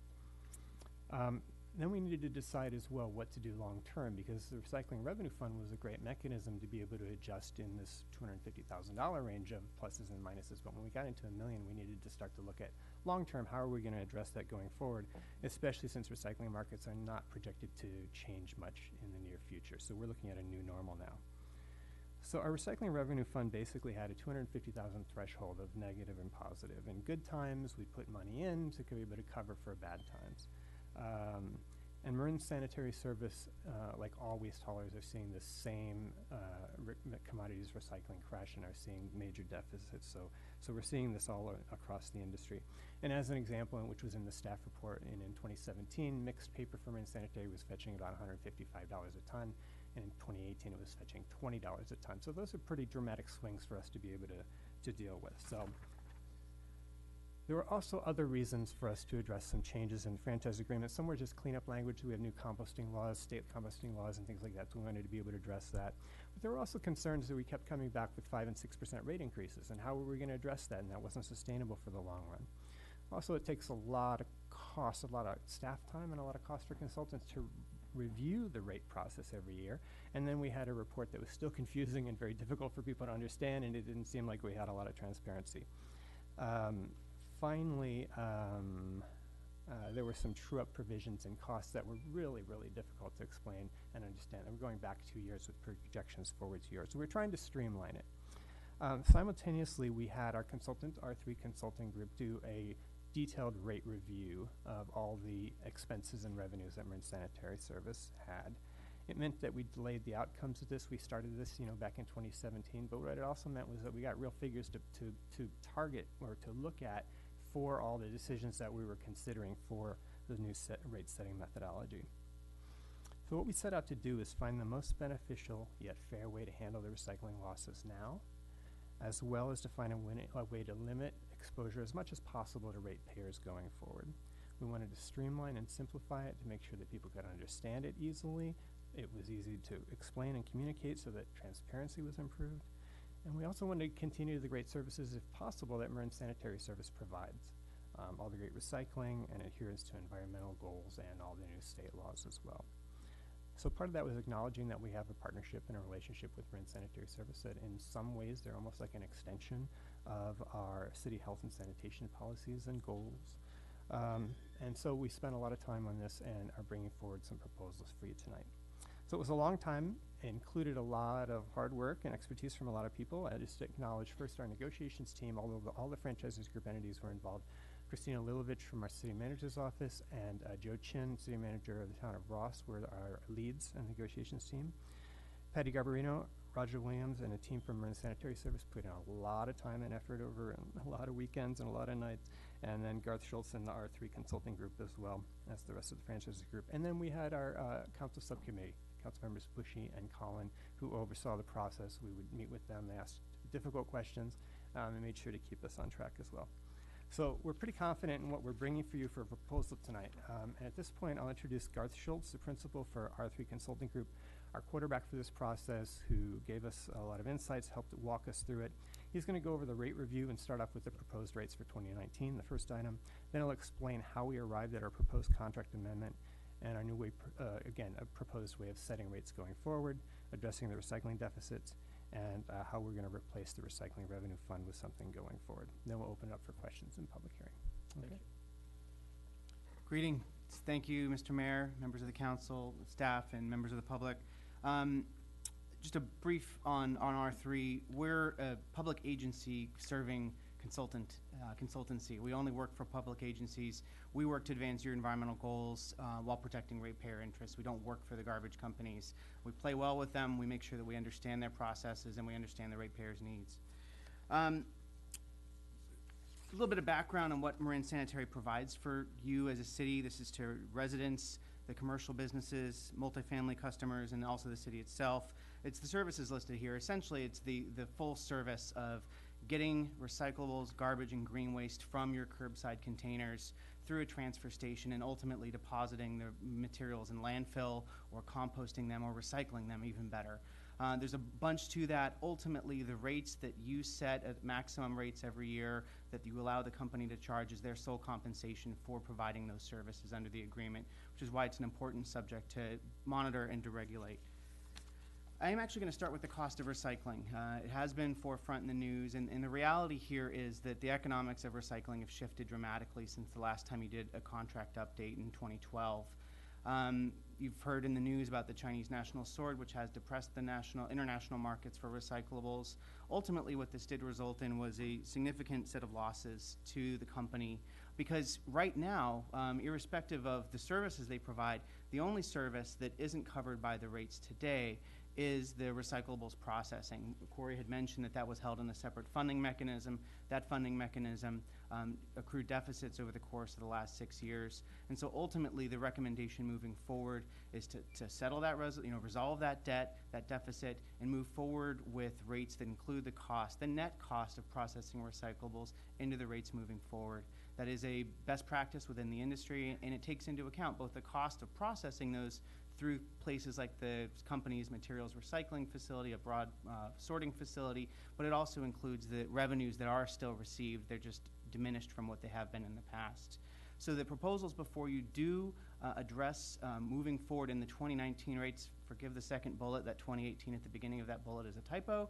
But it includes a net cost of processing. It does resolve these prior losses as negotiated between the franchisors group and the company, and does fix costs moving forward, allows them to adjust in keeping with market indexes, but then allows for ratepayers to both benefit in the risks and rewards of potential market recovery or potential market losses. At this point in time, it is anybody's guess where the recycling markets are going to go. They are now tied up in the trade wars between the United States and China. The long-term effects are unknown, but what we do know is that a quick reversion to prior revenue levels for recyclables is very unlikely in the near future. Now, given that we are moving recycling costs into the rates, both the prior losses and future costs, this is what your rates look like. So Marin Sanitary does make an annual application to each of the Marin Franchisers Group entities, including the city. There's two different methodologies for that. One's indexed and a little bit simpler, and one is a base year review like this year, which really goes into depth on all of the costs and revenues of the company. Their original application, which didn't include addressing recycling costs, was around 14% overall. Via our review process and negotiation process through the meet and confer that Corey mentioned, and including recycling, we were able to bring that down for the city of San Rafael to around 9.39%. It's worth noting, with the original application by the company, my estimates are that had the recycling costs been included, your rate adjustment could have been in the range of 20-21%. So we are proud of the accomplishment through the negotiation process and the review process. Ultimately, even with this adjustment at that magnitude, your 2019 rates for the city of San Rafael will be at the current 2018 average for all other Marin County entities. We suspect quite well that the countywide rates will continue to increase in 2019, and we know that rates statewide and in the Bay Area in particular are expected to rise. Now, there's a variety of factors. I've been defining it before councils as a pressure cooker. There's increasing amounts of consumption, though we societally are doing much better in terms of recycling and composting our waste that can be recycled or composted. On the whole, we are generating more waste per capita every year. So one of the primary measures that any community or any individual can take in terms of reducing their long-term costs is reduce their consumption. That's first and foremost. But there is also, of course, the recycling markets, which are affecting the rate increases throughout the state. New state mandates, which continue to advance every year regarding city and waste-generating obligations about how folks are handling their wastes. Coming up in 2019, we fully expect the regulations through state agency CalRecycle to come out regarding elimination and phase out of organics being allowed to landfill. This is a huge impact. So statewide, we're seeing these impacts. And then also the labor market is quite hot with the low unemployment. There's a fair amount of need for qualified, safe drivers out there, and the competition between companies is fairly stiff right now. I do want to call out that at this 9.39%, this is actually well below some of the other rate adjustments that we've seen in the Bay Area within the last year, and of also are anticipating through public procurements that are coming into result next year. Piedmont went up 60% last year, Santa Rosa 60%, Windsor 40%, Half Moon Bay, nearly 50%. San Ramon is going up 30% in 2019 after a competitive procurement process. Tamalpais Community Service District is going up went up 18% in 2018 and has 4 more years of 8% to go to get their services whole. Mill Valley, Corte Madera, Tiburon, Belvedere all saw rate increases in 2018 of between 14 and 19%, and Castro Valley is going up 15% next year. This is just to name a few that I was able to access this afternoon. So this is a growing trend, and the reality ultimately is that folks in my industry, councils, we've done a good job at keeping rates low, but this pressure cooker is bringing things back up in ways that are important and significant. Now, everyone always wants to know, how do we compare? A brief on this chart is San Rafael is on the far right-hand side, just before the line that represents the 2018 average of rates in Marin County. Now working from the left, all in blue, are the entities served by a competing company, Mill Valley Refuse Service. Those rates went up 14 to 19% this year. We expect potential further increases in 2019. Tamalpais, which is a small government run, is fairly high. They just had their 18%. I do want to address City of Novato and West Marin. These are now serviced by Recology of Marin County, previously served by an entity called the Ratto Group. Recology purchased the Ratto Group's assets and contracts last year.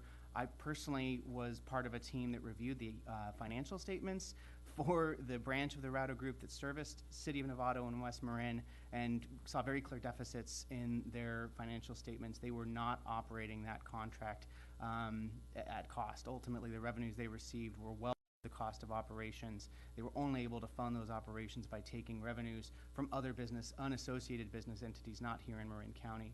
Now finally, in orange, Town of Fairfax and Town of San Anselmo, those are both anticipated to increase at relatively similar rates to the proposed rate increase for the city coming up in 2019. So the long and short of it is you're at with this increase, you're at the average for the county. Everybody else is expected to go up in short order as well. Now, why are they increasing? What's driving them? First, a point of note is that for most residential customers, those are the 32-gallon garbage subscribers. That's the most common throughout the service area. Going to see increases of around $355 a month. Most of that is to labor, and the reasons for the labor increases are fourfold. There are new positions being added, proposed by the company, accepted by the Marin Franchisers Group. One is an HR director for a company of their size and stature. They don't have one. They've been advised to have one. That certainly will help with long-term security moving forward. There are also just normal cost of living adjustments for wages and benefits that are included, and then other prior uncaptured costs that are being reflected in the rates in this application. Those have been adjusted and reviewed by myself and others. Recycling, I've already mentioned, it's amounting to about 74 cents a month moving forward. The other categories, maintenance, profit, landfilling, contribute to 47-cent per month increase. Government fees, 35 cents a month, and then fuel and oil, 30 cents a month. Notably, fuel and oil went up, for diesel fuel went up about 42% compared last year to this year. That's the majority of that. And that does include what Corey had mentioned, were the prior true-up provisions, which were somewhat counterintuitive, and all true-ups in the current methodology are proposed for removal going forward under the new methodology, which would start in the next year. Councils generally want to know what's in the rates, what's included. Working from the right, the majority is labor and benefits. This is a labor-intensive field. Drivers, 3 different drivers coming to your home or business every week or every day, as the case may be, to collect garbage and recyclables and organics. The cost of landfilling those materials, which are essentially external to the company. They don't own the landfill. They don't own the composting operation. They do own the recyclables processing operation, and we mentioned that already. Those are essentially driven by any changes in consumption patterns. You dispose of more, their costs go up. The landfill and the composting operation set the cost per ton, and if there's more tons, they have more to pay. So that's the 13%. Government fees are what they are, set by each individual agency. Maintenance, depreciation, general operating costs are around 27% of the whole. And then as a percent of the overall rates that are charged to customers, the company's profit represents about 8% overall. Now, looking to the future, Corey mentioned the goals of stability and transparency. Ultimately, via the contract amendment that was put forward to you this evening, there's essentially a default towards an indexed adjustment, and this is a true indexed adjustment, much more simplified from the current index methodology in the agreement, wherein most of the costs of operations, which are those that are primary to the company, are escalated by an external market index, water, sewer, trash index. It's a nationwide index, and so changes in their costs do not result in changes to rates via this methodology. It's revenues that you're regulating. The revenues that you will allow them to receive via the rates would go up in accordance with this index. There are other provisions for the post-collection, disposal, and processing elements, which are essentially outside of their control, that would also be adjusted, as would the recycling processing costs that we mentioned earlier. Those would also be adjusted based on actual revenues received and the actual number of tons. This methodology does preserve a periodic option to conduct a detailed base review, like we've done this year for the 2019 rate setting. Would be the first opportunity would be in 5 years, and in so much as the company or the city wishes to request a detailed review, one could be undertaken, but it wouldn't be mandatory. If neither party were to request that indexed adjustments would continue. Your current methodology essentially is non-discretionary. You do it every 3 years, whether you need it or not. This provides for an option for both parties to say it's working, let's continue moving it forward, and that would set rates based on actual costs and revenues in a similar detailed review process. Now, this is for illustration only. We're not asking you to adopt future rate adjustments at this time, just the 2019 rate adjustments, but this gives a sense to the council and the community of how rates might adjust in the future via this simplified index methodology. You can see the various costs. Really, these are revenue amounts because we're not concerned with costs moving forward. We're really concerned with revenues for these various activities. These would be escalated. The main line, that MSS, Marin Sanitary Services Operations line, is going to be escalated in accordance with this external CPI-like index that I mentioned, published by the Bureau of Labor Statistics. Anybody can look it up online. That statistic has averaged around 3.7% per year over the last 5 or 6 years. If that trend continues, your rate adjustments 2020 through 2022 would be on the order of 3 to 4, low 4s, lower than we've seen these last couple of years under the current indexed process. And that assumes some amount of rebounding in the recycling market, but very modest overall. So this is what I consider to be the most likely scenario. For the purposes of illustration, down below is really the high scenario. This assumes that the MSS operations element would meet a 5% cap, and the highest that they would be allowed to go up under the proposed amendment to the agreement is 5%. If the index says 6, it's 5%. There's no carryover. If it were at 5% for these next 3 years, and if we saw no changes to the recycling marketplace overall, and everybody continued to throw out via garbage or organics or recycling a greater number of tons per year than they do today, you'd be seeing rate adjustments between 4.6 or high 5s, similar to what you saw last year. So this achieves the goals of transparency because we're really only looking at a few different items. It's easier to describe to the community, and it also is providing for predictable rates moving forward. Now, there was a negotiated process. There were other outcomes that were achieved as a part of it. One of them was performance commitments by the company. As Corey mentioned, this is a public-private partnership, but both parties have an interest in vetting statistics and strategies that are demonstrated to achieve higher levels of diversion of materials, recovery of materials, instead of putting them into landfills. So both parties have committed to evaluate that coming into 2019, establish and affirm quantitative metrics for increasing diversion, and the outreach and education and compliance ultimately with state law that's provided through this agreement. Additionally, there's a provision that's been added to conduct periodic performance reviews of the company. Not that there's a doubt about their performance, but that there is benefit to reviewing that regularly to ensure that the services are being provided in accordance with the terms and conditions of the agreement. Importantly, now that we are recommending that the net cost of processing recyclables be included in the rates, one of the obligations that is being put forth is for them to continue to process recyclables at the Marin recycling facility that they operate here in San Rafael. Finally, this was an important outcome, but all current service levels provided by the company were maintained as a part of this. There were no changes to services anticipated. and having reviewed a number of other service providers, from Waste Management, the largest in the world, down to smaller single-family service providers that serve one entity alone, I can personally attest to the fact that for the rates you pay, the quality of service you receive is among the best. That's it. Thank you for your time. I'm here for questions. Thanks for your report, and thanks for the work bringing us to this point. Question? No. I have a question that probably not going to come across the grade, but I'm curious. Labor costs have increased quite a bit. And I'm curious, with this funding mechanism in place, in other words, you cover cost plus the profit, what motivation is there to keep labor costs at a minimum? Under the current methodology that you're currently operating in, that is a cost plus profit.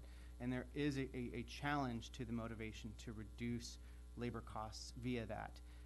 Under this new index methodology, if they have changes in their labor costs that exceed their expectations or their forecasts, there is no changing or no accountability in the rates for that.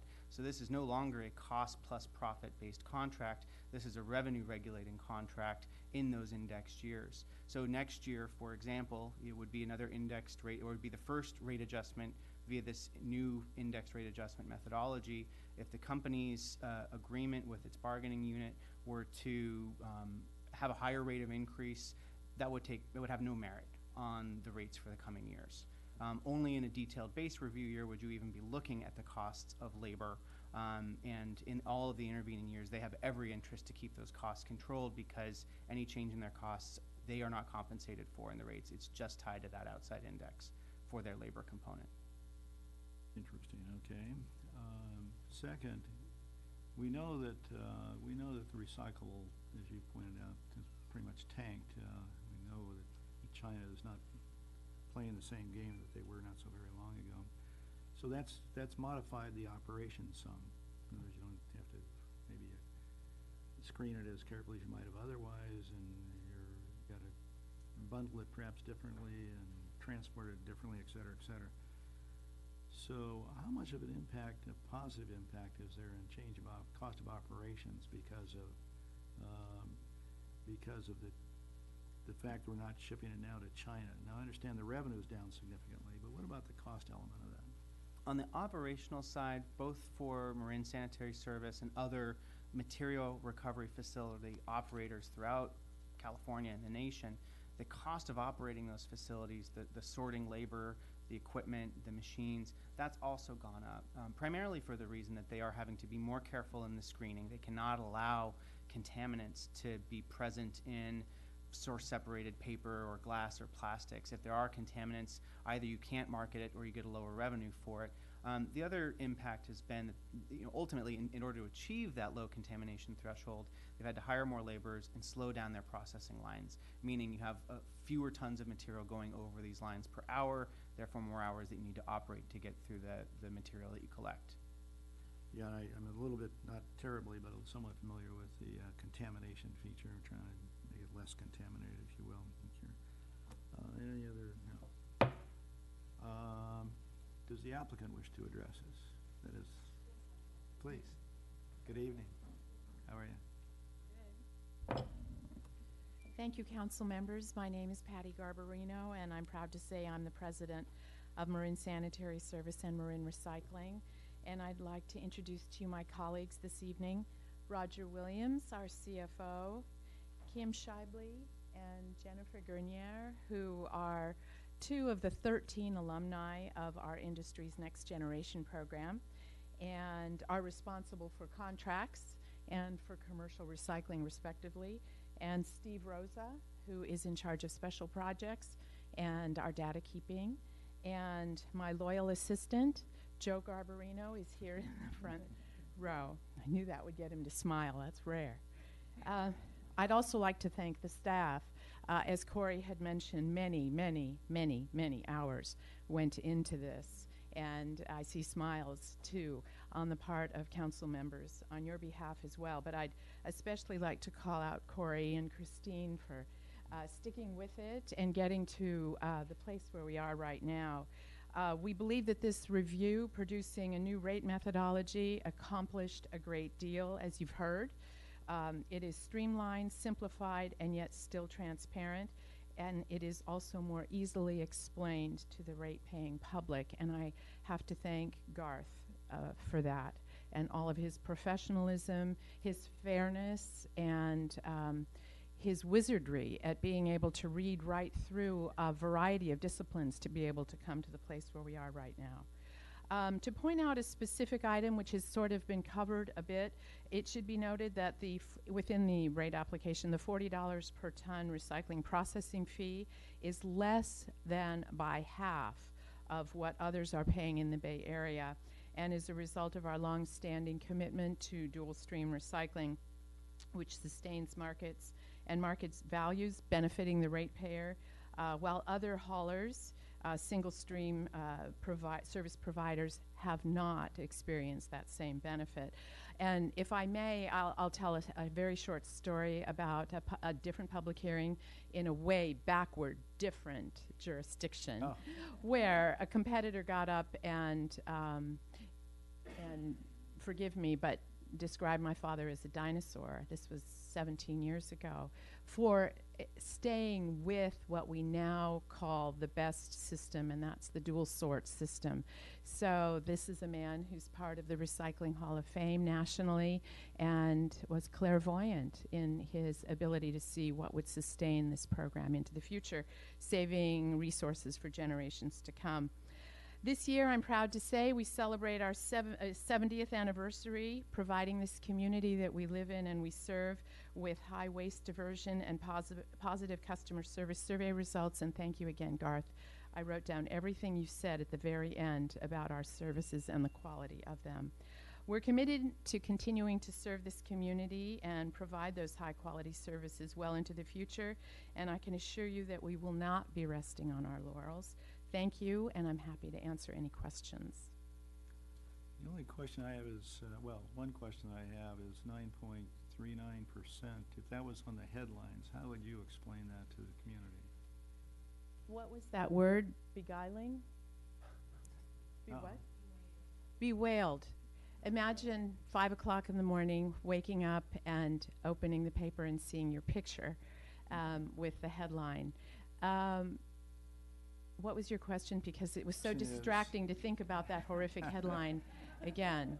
I apologize. No, it's okay. Assuming the rate is approved, you are going to be asked, and certainly we are going to be asked, so why is it so much more? I understand some of the mechanics, but how would you explain that to the average ratepayer? Well, as was covered, labor has gone up. We do have a 5-year commitment with the Teamsters that is going to be covered within these costs and below that WST index, I'm proud to say. The recycling costs we forgave the past. I think one of the things that's important to remember is those losses in the past that were covered in Corey's staff report, we gave up those very large amounts of money those losses, in order to be able to come to this agreement tonight. So they will be covered, and in the next several years will also be caught up. Maintenance increased. The organics, as Garth discussed, will be a mandate going into the future. AB 32, which was one of Schwarzenegger's legacies, prohibits any organic material from going to a landfill because it enhances greenhouse gas production and global warming. Fuel went up just a bit as well. So the answer, Mayor, would be that I would break down what the segments of those increases were, and I think that would make that easily understood, because everyone is experiencing in this competitive labor market increased costs in labor. I guess I would have started with China and the lack of revenue from recyclables. To me, that's the one significant factor that is new. Labor's labor, et cetera, and I understand it's up, but how much of that 9.39% can be attributed to the change in the recycled marketplace? I would have to defer to the professionals for the exact number. I believe it was about 25% of the overall increase. Is that right, Garth? That is about right. It is about 25% of the overall increase. So if you were to break that down out of the 9.39, it's around 2.4. And is that a number that's going to now increase each year for the next ensuing years or not? Not necessarily. That will depend on what the recycling revenues market does. I understand that, but let's assume that the Chinese market they've changed their business model entirely. We know that, right? So given that, I don't know where we're at on the curve. Neither do I. At the bottom in terms of their purchase of our recyclable goods, or are they coming down and therefore we have more to recover over time? Or? I think you basically need a crystal ball. I would suggest, or I think we are at a new low, and I don't think it will get any better. As a matter of fact, at our national conference this last spring, we learned that in 2021, was it, Roger? The Chinese declared that they would no longer need anyone else's paper. And shame on us, actually, for utilizing the Pacific Rim and shipping all that paper there. We should be making that paper here and creating jobs here. And that's our wish, hope, and dream, that we continue to do that. We did that at one time. And use less paper. Yeah, and less plastic, too. And less plastic, too, exactly. With the onset of computers, we were told we would use less paper. We have not done that. So we need to rethink our consumption. Okay, thank you very much. You're welcome. Stand by. There may be other questions. Sure. Anyone else from the public? Yes, Bill.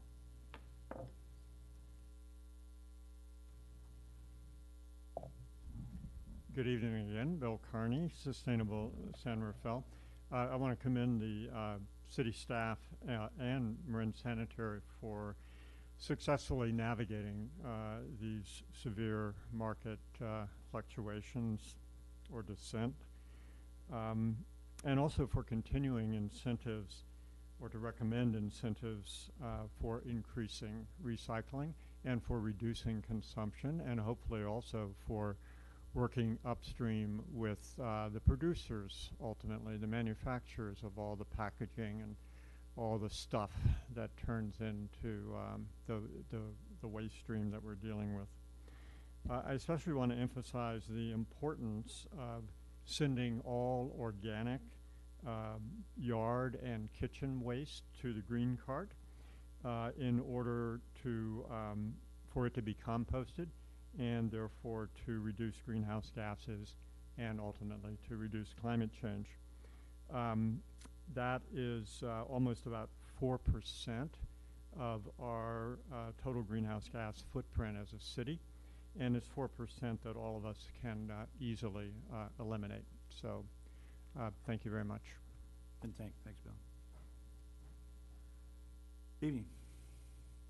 Good evening. Having had the privilege of living, sorry, could you introduce yourself? Oh, sorry, Alex Statner, community member. Having had the privilege of lived elsewhere in the country, I have experienced other waste haulers. And one place in particular, I had to separate my plastics in different colors. I had white plastic, the brown plastic, and green plastics, as well as glasses. And I couldn't mix my paper, normal newspaper, with regular office paper and cardboard. I had to segregate them. I was like the Dixieland of recycling. I didn't like it at all. I find the dual recycling path here really smart and wise and easy for the consumer. Additionally, I find it just a great service. I think that the price that we pay to have these materials hauled off is very reasonable, and I think that you have a good partner in this private-public partnership who takes global climate change and your zero waste goals very seriously. The educational materials that they put out are phenomenal. The coordination that this team has had with city staff is phenomenal. I've worked with them on many occasions, and I hope that you'll respect their requests and their needs to continue their fabulous service. Thank you. And thanks for your comments. Anybody else?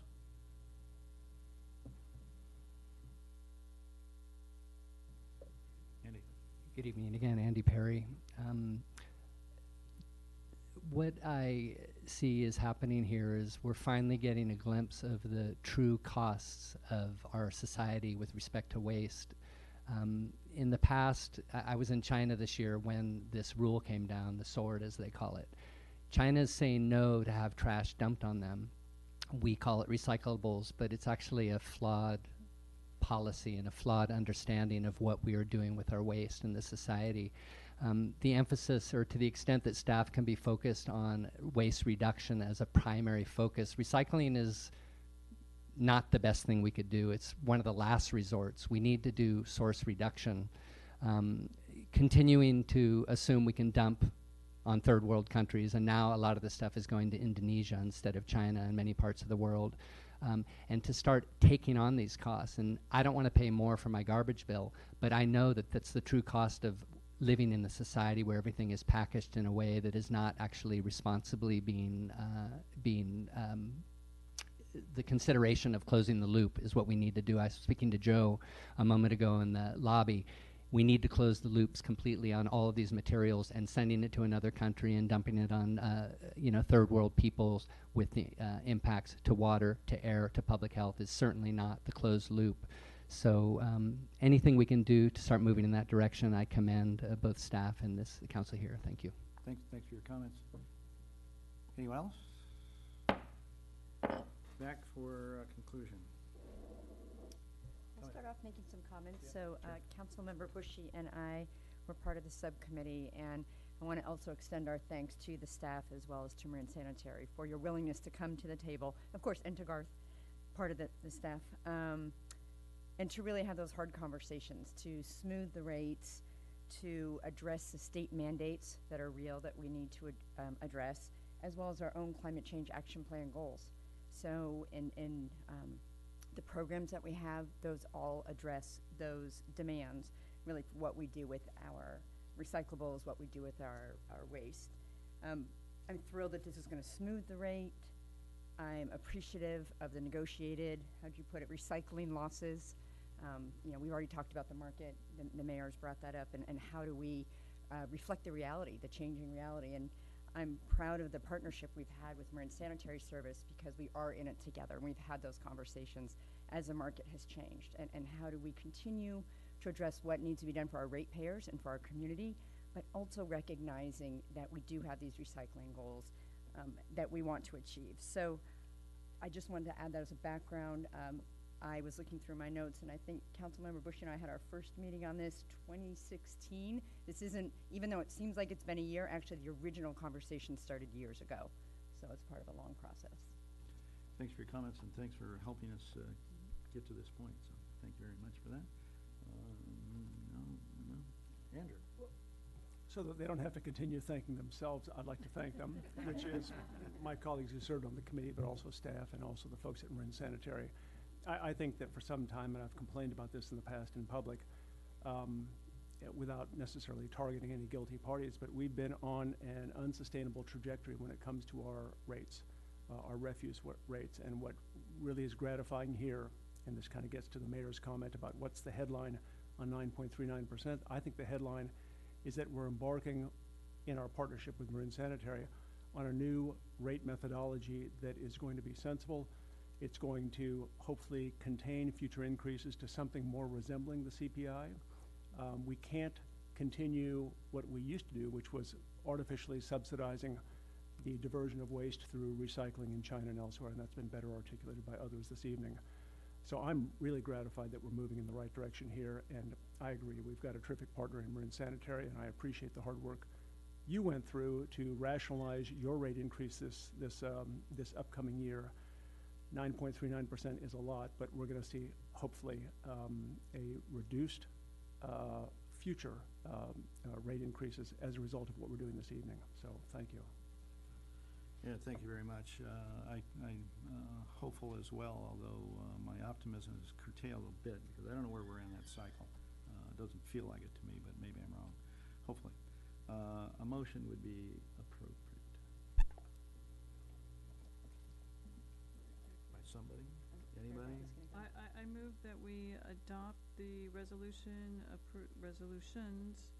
Well, do we have to do this one at a time? Let's do. Okay. Thank you. The resolution establishing maximum rates collected by Marin Sanitary Service for refuse and recyclable material collection disposal services effective January 1st, 2019. Second. Moved and second. Roll call, please. Councilmember Bushy. Aye. Councilmember Collin. Aye. Vice Mayor Gamblin. Aye. Councilmember McCullough. Aye. Mayor Phillips. Aye, matter carries 5-0, and I further move that we adopt a resolution approving a third amendment to the amendment and restatement of collection agreement of the City of San Rafael with Marin Sanitary Service. Second? moved and second. Roll call, please. Councilmember Bushy. Aye. Councilmember Cullen. Aye. Vice Mayor Gamblin. Aye. Councilmember McCullough. Aye. Mayor Phillips. Aye, matter carries 5-0.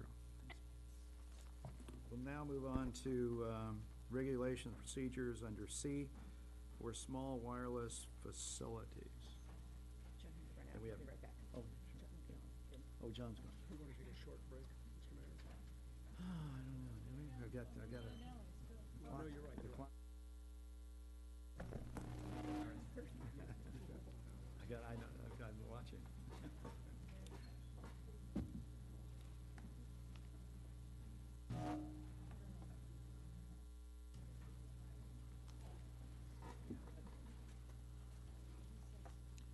Okay, let's roll. John will be back shortly. Okay, good evening, Mayor Phillips and City Council members. I'd like to introduce this item with some background first, and then have Ally Judici, our senior planner, summarize what's presented before you this evening. On December 3rd, the City Council received a presentation from Michael Johnson. Michael Johnson is an attorney with the firm of Telecom Law Firm, and this presentation was on the recent FCC ruling regarding small cell wireless communication. Now, the Telecom Law Firm has done work for the city for many, many years, was worked with us on our original wireless communication ordinance that was adopted over a decade ago. The Community Development Department at the December 3rd meeting also presented the City Council with a draft ordinance and policy resolution for City Council review and direction. And following public comment and discussion, the item was continued, and staff was directed to review the public comments, consider several of the resources that were mentioned in the public hearing and are also referenced in the staff report, work with a City Council subcommittee in finalizing a draft ordinance and resolution. What we've done is that there have been substantial changes made to the policy resolution that was presented to you on December 3rd. And this was a collaborative effort of the City Council Subcommittee, specifically Council members Collin and McCullough, the City Attorney's Office, Michael Johnson, and the Community Development Department staff. Ally Judici will summarize what has been prepared and presented to you this evening for consideration. I would like to note that we received 2 letters from 2 wireless communication carriers. One is from T-Mobile, and the second is from Verizon. There's some detailed comments regarding the draft resolution and the ordinance. Following Ally's presentation, I would like to request that Attorney Michael Johnson provide some general comments on our approach and some broad responses to these 2 letters. So at this point, I'm going to turn it over to Ally. Thank you. Thank you. Good evening, Mayor and council members. I think Paul gave a pretty good summary of what happened at the last meeting and what we've been doing since then, but just to summarize that, we basically took the last couple of weeks to evaluate some of the documents that were submitted at the prior meeting, evaluate the comments that were provided by your council and by the public, and convened a meeting of the subcommittee and came up with a revised text amendments and policy resolution for your consideration tonight. There are 2 components of the regulations that we're proposing for you tonight. The first is an urgency ordinance, a recommendation for adoption of an urgency ordinance. The urgency ordinance would basically amend text of our existing zoning code. The first part of that amendment would be to add a new section of the zoning code entitled Small Wireless Facilities, and this is where the regulations for small wireless facilities would be established.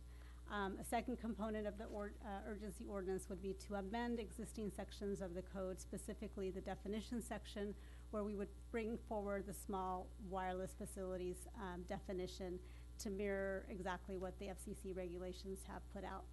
And then amend the wireless communications facilities ordinance, our existing ordinance, to call out small wireless facilities and then direct the reader to our newly created section 1416.361. So that's the bulk of that's the extent of the text amendments that would be made by the urgency ordinance. I would also like to say that in the small wireless facility section, the reader would be directed to a policy resolution document that we are recommending for adoption tonight. So some key changes that were made to the policy resolution. Your packet includes the policy resolution document. It looks quite a bit different than what you saw at the prior meeting. So what we did was we took advantage of the extra 2 weeks and the help that we were receiving from Michael Johnston and came up with a more bulky policy document that really kind of front loads the application submittal requirements. We've mentioned this before, we have a very limited amount of time to review these applications. So we want to make sure we get enough information at the front end so that we're able to review these applications quickly. So a lot of the document contains the submittal requirements.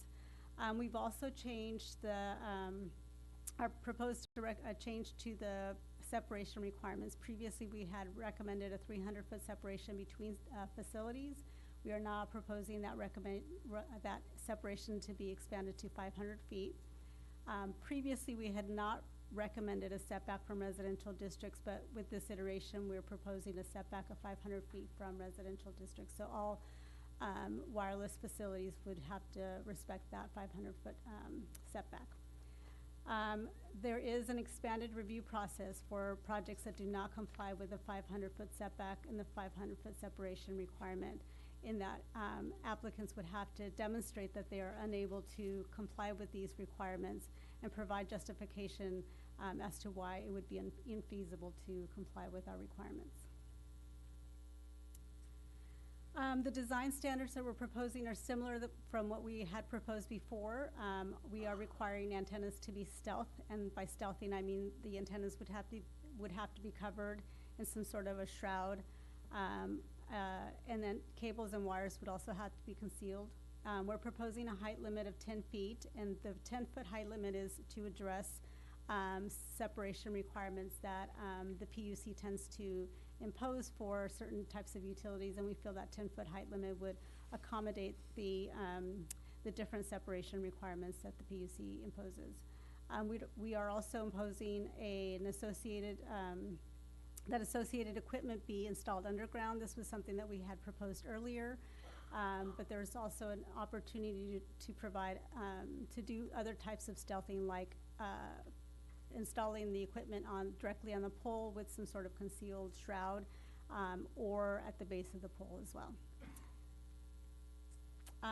The location hierarchy that we had proposed before, we've brought forward in this policy document as well, in that we are requiring location preferences to be in this order, the commercial, industrial, public, quasi-public being the first most preferred site or location, and then the least preferred location would be residential districts, with a middle in between that. If there's a residential district that's necessary, that applicants look at arterials or minor arterials as the preferred installation method for residential districts.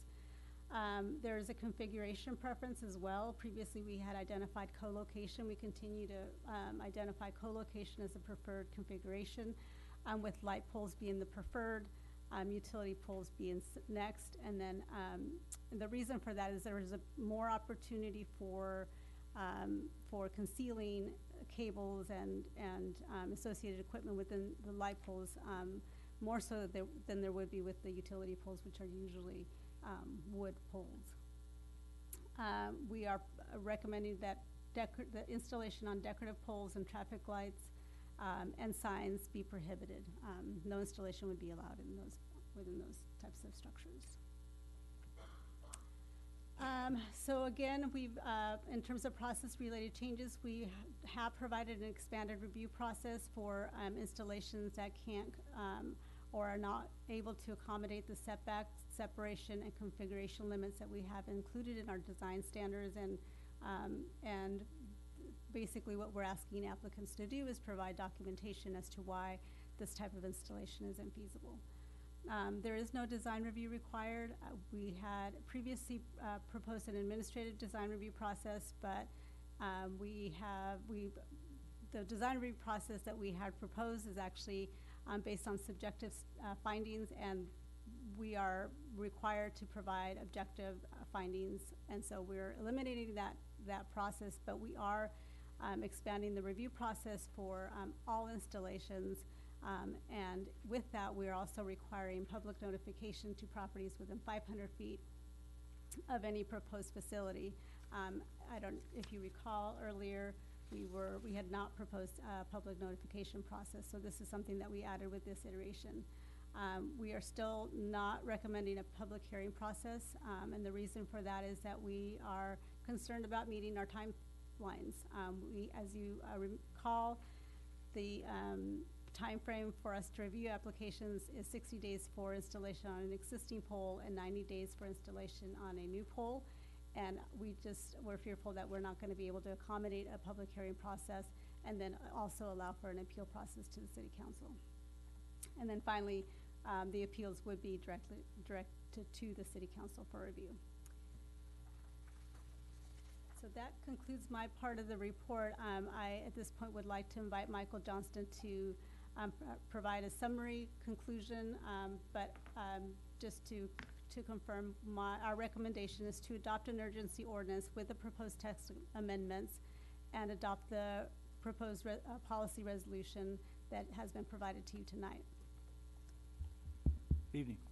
Good evening, Mayor, council members. Thank you for having me again. Michael Johnson, telecom law firm, the city's consultant on wireless issues. The city received 2 letters, one from Mackenzie Albritton on behalf of Verizon, another from T-Mobile Senior Corporate Counsel. And I'm going to take a high-level view of these 2 letters and address their main points. The first one from Verizon is requesting that the city delay any action until April 15th.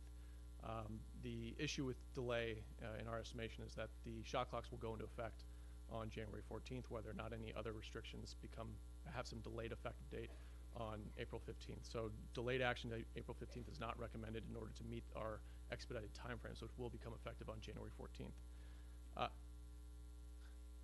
I'm going to have microphone problems for the rest of my life, I think. I thought you were doing quite well, actually. Yeah, I thought so. Maybe you step just a little bit closer. Sure. And the second letter from T-Mobile, their primary contention is that the city has to treat all right-of-way users the same, and that's just, I believe, a fundamental misreading of what the order does. It doesn't require us to treat all right-of-way users the same, but to the extent that they're different, we can make meaningful differences in the regulations to satisfy those types of differences. The last point that the Verizon letter makes is that the design standards are too restrictive, and the one point that I would address with respect to that objection is that to the extent that any of these standards are too restrictive on design, the document is intended to be somewhat flexible. So if to the extent that we can revisit this policy to accommodate future changes to meet these new technologies that are going to be deployed, we can revisit those at the appropriate time. After that, I will reserve all that time for public comment, and if there's any questions, I'd be happy to answer them as well. So you're suggesting that, I think you're suggesting that if, one, we should act this evening, that seems pretty clear, but 2, that while the providers, which there, I guess there are 4 principal, some number like 4, if they don't concur with our, assuming we pass the ordinance this evening, if they don't concur with that, we have strong defense of the proposal we have before us. That's correct. Okay. Thank you. Any questions? John? None of us up here are telecommunication experts and understand completely the 5G technology and the Internet of Things. We do our best to research it. But if we put in these pieces in the ordinances, specifically with the setbacks and the separations of the 500-foot, and T-Mobile or Verizon or any other of the providers comes back and says, well, we can't make it work with those setbacks because our technology doesn't work, it doesn't provide the usage that we need it to do with that, it needs to be 200 feet. Or if we leave out a residential area, then you are significantly impacting those residents from being able to take part in this technology, and there's a social equity issue there. How do we argue against that? I mean, do we have to hire our own technology expert that says, no, 5G can work 500 feet apart? Or or they're just going to come back and say it doesn't work that way. How do we refute that? How do we dispute their argument that they need to? I'm not saying they will. I'm just saying, you know, looking at some of these letters that we received, they're saying that that might not work for them. How do we do that? You're actually right on the money. It would require some outside consultant help to assist staff in making those determinations. Fortunately, the FCC has preserved the city's right to pass through fees for the type of expert review that would be required to verify those claims. But I'll not make any mistakes about it. It's very likely that to challenge the carrier's perception of what type of service they need in proximity to a particular location, it may require hiring an outside consultant to do that.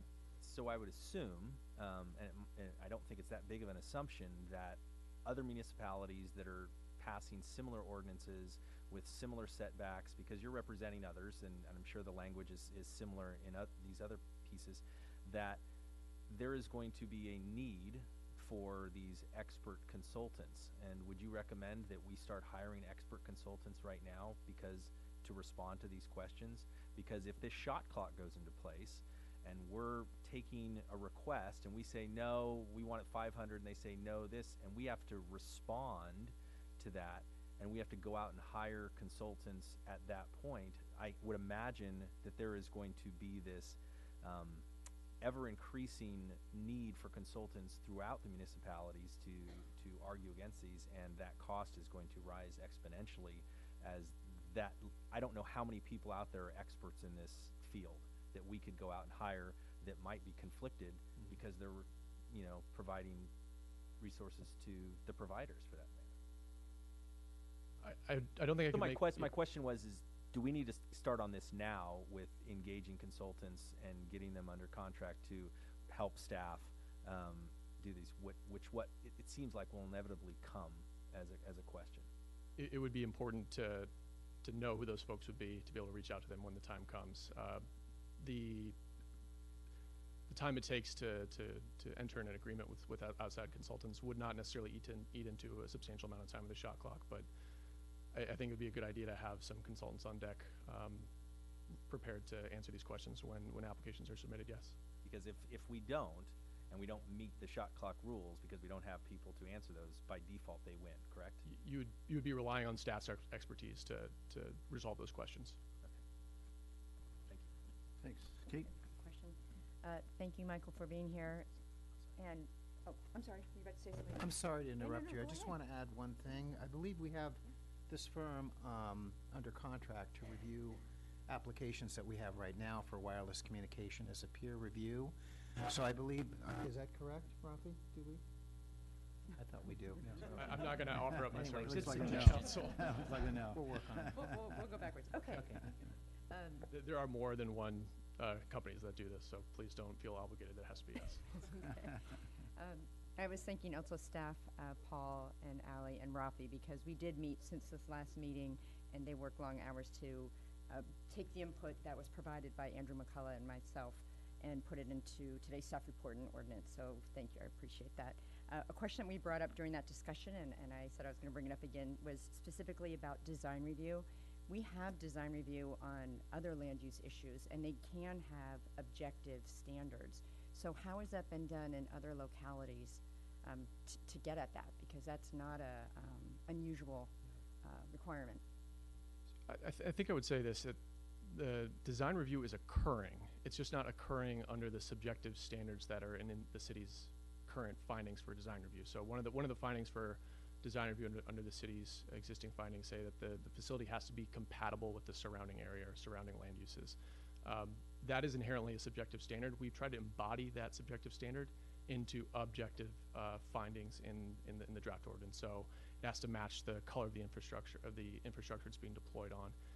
It has to meet certain volumetric limitations so that it's more consistent presumptively with the surrounding area rather than a 28 cubic foot equipment cabinet in the right of way. So there are targeted objective standards in the policy itself that allow the city to perform some level of design review. It's just not under the same subjective standards that would be required under the city's administrative design review. So if I understand you, we do have as robust as possible objective design standards. So it's not like we're looking at design and just putting our hands up. So I just want, because it was a little unclear the way it was presented. It almost seemed like we were not looking at design. So I just wanted to clarify that we are.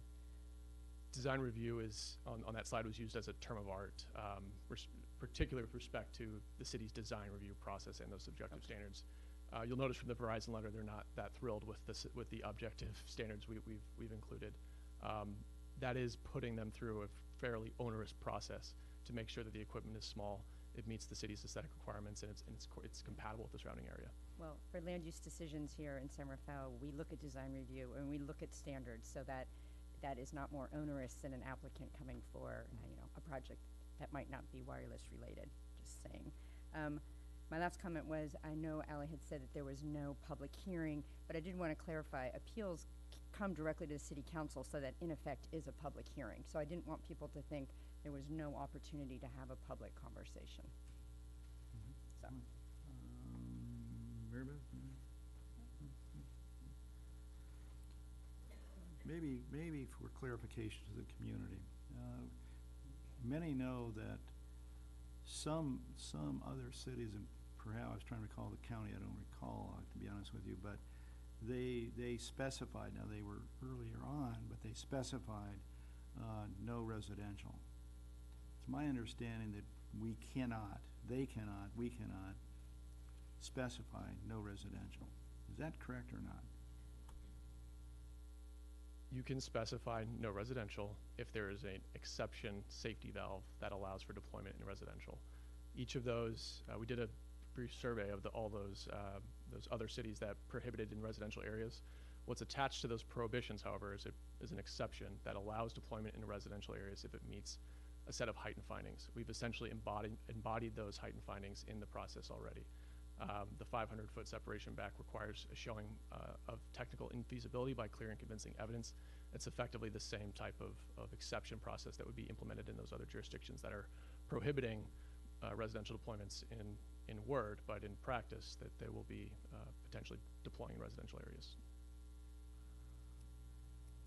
So my conclusion is, which is a little bit different than I think you cited, that we can't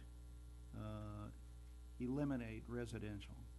We could beat our fist, we could do all kinds of things, but matter of fact, we cannot eliminate residential. You can't outright prohibit and follow through on that prohibition. Some people have that impression, quite frankly. You cannot outright prohibit and follow through with that prohibition without some sort of exception. Right, and I appreciate that.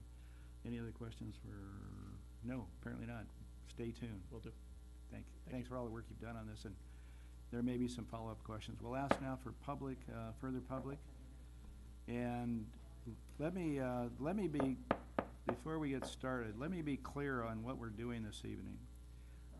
Each of you, and we're looking forward to the comments, because as you probably noted, we took them into consideration, particularly the staff, took them into consideration to modify the ordinance that's before us.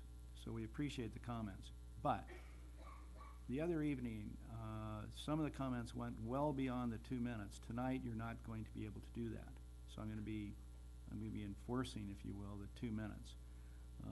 Furthermore, we're on a pretty tight timetable tonight, trying to get out here at a reasonable hour, because I think we make poor decisions if we continue late into the evening. So we're not going to do that tonight. And so therefore, I'm going to request and insist that there not be any verbal outpouring or comments, et cetera. It just takes time. We're here to learn something from you, take it into consideration, and we appreciate that, but the other is just wasting everyone's time. So 2 minutes, no applause, et cetera. We'll take that in consideration. And then 3, we're reasonably bright up here. If we've heard something 14 times, we kind of get it. So don't feel compelled to repeat that point that's already been made, maybe 2 times, but not much beyond that. And it would be appreciated. So, good evening. Well said. Thank you. Good evening, Mr. Mayor and council members and staff. I'm still Vicki Sievers. I'm one of the 4 residents who've had are grateful for having had the opportunity to meet with several of you over the past 3 months. Thank you. You're to be commended for this significantly revised ordinance and accompanying resolution, a notable achievement in a short time. You must have felt as if you were working on a graduate thesis that was due the next day. We'd like to especially acknowledge the 500-foot setback from residential districts, the attention to separation between installations, the attention to public notice, the detailed definitions, and toughened application requirements and review process. We again acknowledge the wisdom of a resolution that, as you have pointed out, may need to be amended from time to time to ensure effective review process and standards. We would appreciate a clarifying look at height limits. We do not find a rationale for a 10-foot minimum, and we have particular concern for people who live in commercial zones. Adding a maximum peak radiation exposure level would be protective. With respect to monitoring, at the last meeting, I questioned 5-year intervals, so we appreciate the move to random monitoring, as there may be sound reasons for that. However, you've also shifted the cost from carrier to the city, which could affect incentive to monitor at sufficient frequency. Shouldn't this be addressed within the resolution? We were hoping that the city would embrace Burlington, Massachusetts' annual recertification requirement, so we'd like to understand your thinking about that. May we respectfully ask for a continuation of a periodic seat at the table, or a table anyway, so that we can participate in discussion of these and other potential changes. Thank you. And thank you. Well within 2 minutes. Thank you very much. I'm Arthur Saflis. I used to be known as the Wise Fool. The fool in the King's Court had the prerogative of talking truth to power. So that's what I'm doing here tonight. In this country, we have the best Congress money can buy. We've all heard that. We also have the best commissions money can buy, and the best media apparently too, because 5G, except for some internet, is not in newspapers, TV, or other media. Few of your constituents know anything about 5G. Most do not know 5G is coming to a pole in front of their homes. They do not know the dangers thousands of scientists have warned about. Big Tech wants 5G rolled out quickly before anyone can learn any of these truths. To this end, so time will not be wasted discussing public health and safety, the FCC made a law against it. This arrogance of the FCC, denying everyone's concern about health and safety, is their Achilles heel. It is their weakness because that law is patently unjust. Thomas Jefferson wrote that if a law is unjust, a man has not only a right to disobey it, he is obligated to do so. Clearly say no to the FCC. No 5G installations of any kind permitted in Marin until it can be proven safe for us and the environment. Failing to say no, you will be responsible for allowing it. Your family, friends, and neighbors will surely ask you one day, how could you have let this happen? Thank you for your comments. I just want to make that No, clear. thank How you. could you have Sir, let that happen? Thank you for your comments. Hello, my name is John Snell. I'm an electrical engineer. I did my graduate work with a grant from the National Science Foundation at Carnegie Mellon University at Stanford University. I focused on signal analysis, signal transmission, as well as biotechnology. You probably know the critical factors in electromagnetic radiation are power, time, and distance. That's the broadcast power of the microwave transmitter, the distance from the microwave transmitter to a human being, and the cumulative exposure to microwave radiation over time. Due to the density and high number of 5G transmitters that are planned for urban deployment, cumulative exposure to microwave radiation over time will be extremely high. Considering that that the transmitters are always on and that they're all around you. The microwave transmitter in your smartphone receives and transmits microwave signals when no calls and no text messages are occurring. They give your location and other information to the corporations and organizations so that they can track your activity 24/7. Everyone is radiating everyone else because of our cell phones and all these signals continually going on. Cumulative exposure to microwave radiation thus is very high.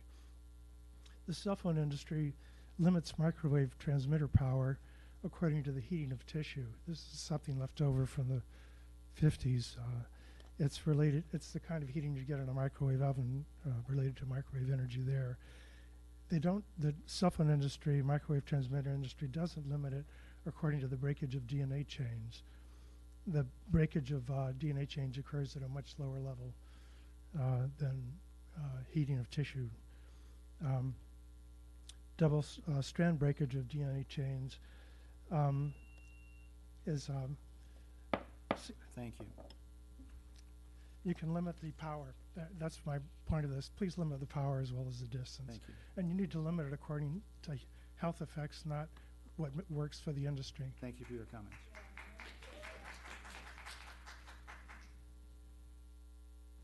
Hello. My name's Susan Bradford. I'm a nurse and a holistic perinatal educator. These days I have the sad job of telling my parents-to-be that their number one concern for their babies and children has now become all forms of toxicity. I wonder how many of you have stopped to wonder how this could be affecting the children and our future generation. We do know that children's skulls are not as dense as adults, and EMFs affect their brains significantly more in a negative way. We also know that women shouldn't be holding laptops on their laps when pregnant, as EMFs affect their fetuses adversely. We keep expanding our toxic world where we're dumping on our children and future generations more and more toxic products just to have more and more faster play toys. This seems very narcissistic, selfish, and very much an addictive consumerism behavior to me. Joanna Macy asks a deep question. How do we become the beloved ancestors? I ask you, how can you be sure that this 5G is good and will be safe for our children? I recommend we use the precautionary principle in this matter, which is, if you aren't sure that something isn't harmful, you don't do it. Have safety studies confirmed that this exposure is safe? No. Seeing as there have been virtually no research on long-term exposure to millimeter waves, the large-scale deployment of 5G technology is a massive experiment, and we are the guinea pigs. Soon millimeter wave emitting devices will saturate our environment. Thank you. If you go ahead with this. Hello, I'm Sangeeta Moscow, longtime resident of San Rafael. When I came here December 3rd, and this time I was here hours. I'm an elder person. It's hard for me to sit for that long of a time.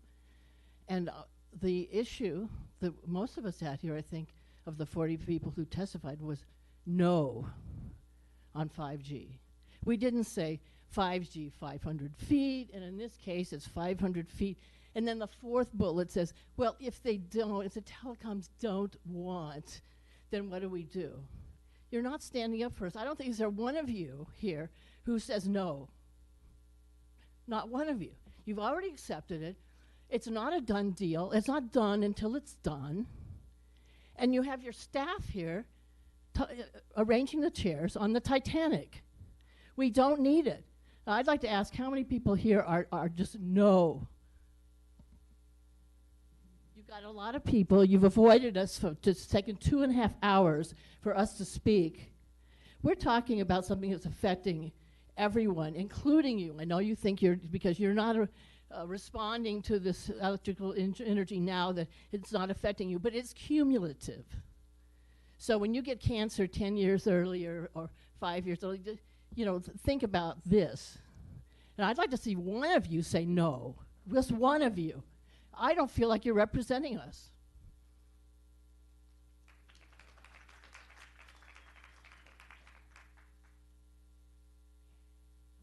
My name is Elise Leyland, and I agree with everybody that's been talking and everybody that's been putting up their hand. And I think rather than consultants, we need a law firm to be able to fight the FCC. I think that we need, and there is a law firm actually that was just involved in going after Monsanto, getting millions of dollars for a man that was poisoned by glyphosate, the Roundup. He used it for a long time. They're down in Southern California. Robert Kennedy Jr. was on that legal team. His website that advocates for children's health is going to be coming out about the dangers of G5, I think, next week. So he's aware of that. There are people that are environmentally aware that our bodies are made of trillions of little cells, and this kind of radiation affects cells. And it's our cells, it's our children's cells, it's the cells of birds. I talked to a man that worked for Apple.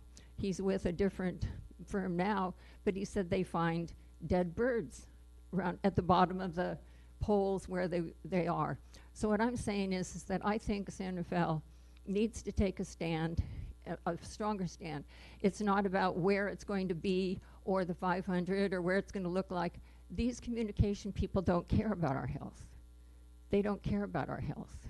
And unless they can come up with something that shows different, I mean, we need to be educating the public, and maybe a lawsuit would do it the best. Thank you.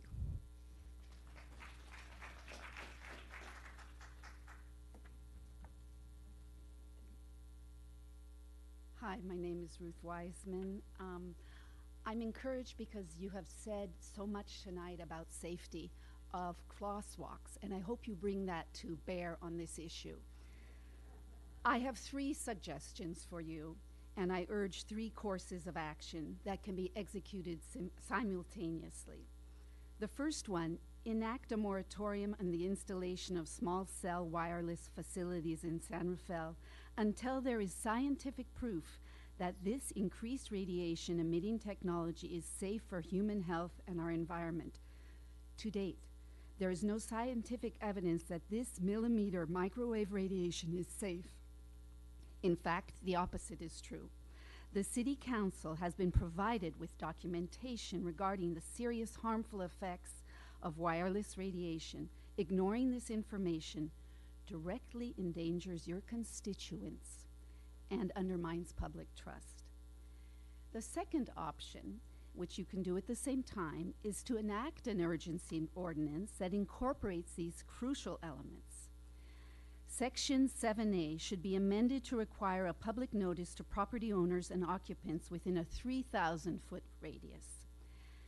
Section 7C6, where you say there should be specifically that will include limitation with Americans with Disability Act, and I urge you to add, more specifically, there will be no installation within 3,000 feet of a resident or employed person who has electromagnetic sensitivities.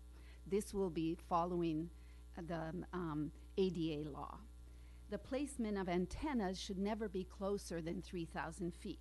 This is by evidence by the telecom industry that it travels 3,000 feet. If you put it closer, you have overlapping radiation fields. Ensure that there is radiation-free zones. Thank you for your comments.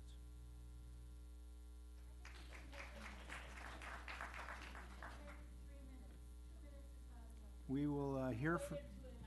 Now that we will hear from. We will hear from everyone for 2 minutes this evening. Thank you. Hi, my name is Jess Lerner. I live in Fairfax. I'm going to share some of my story with you tonight. In grad school, I lived in a house with friends in Providence, Rhode Island, while studying environmental science at Brown. We had just gotten a wireless router. I started to notice I would sleep lightly and didn't feel as rested or well. I mentioned this to my boyfriend and wondered if it could be the Wi-Fi router that caused this. We discussed shutting it off at night, but he thought this would incorrectly make us assume that it had to be the culprit. So he suggested turning it off randomly and not telling me, and I would see if I felt any different. Each morning I'd wake up and always knew which nights it was on and when I felt those side effects, and each time I was always correct. This was the first time I noticed a wireless sensitivity, and in years to come, with exposure increasing, it would become impossible to ignore. Headaches, heart racing, sometimes pounding, hand shaking, feeling lightheaded, weak, and worst of all, no sleep. By the time I moved to a bigger city in 2007 and more towers went up in urban areas, my sleep got worse. I started to have health issues, was sick often, and eventually developed an autoimmune condition. But whenever I would take a trip about 2 hours west or anywhere rural, I noticed something remarkable. I slept, and even just 1 or 2 days felt like myself again. I would recover energy, clarity of thought, and my body got stronger. Doctors confirmed this was the issue for me. Their best recommendation, to get away from wireless altogether. I was near collapse from exhaustion and health issues when I discovered Fairfax, and that I could sleep there with no smart meters. I'm very thankful for that. I'm one of the lucky ones. Because of privilege, background, and education, I am empowered to ask the hard questions and challenge authority. Would I ever have known it was wireless if I hadn't had these opportunities? Would I have the guts to stand here today and ask you about this? I'm speaking for myself and for all the people who are not here, who can't be here. So I urge you to take all these factors into account. No technology is worth that kind of obedience or worth the health risk. You are the ones with the privilege and the power to protect us. I hope you will use the tools we've given you, and we are here to help you, to help keep future generations healthy and strong. Thank you. Good evening, Mayor Phillips, everybody. Andy Perry. I wanted to comment that the T-Mobile and Verizon letters indicate that you are actually doing a good job, so thank you for that. A couple of specifics I would like to mention. One is on page 2.2. The final whereas says that the City Council finds the policy will protect and promote health, safety, and welfare. And I really would like that term to be struck, because I don't think that this policy is actually promoting welfare and promoting health. In fact, it's doing the opposite, even the best case scenario of what you're able to do under FCC rules. I wanted also to point out that I think that you received the letter from the Congress, Senator Blumenthal and Eshoo, both who make comments about some of the health issues and have elevated the conversation and elevated the discussion at the federal level, which has been sorely needed.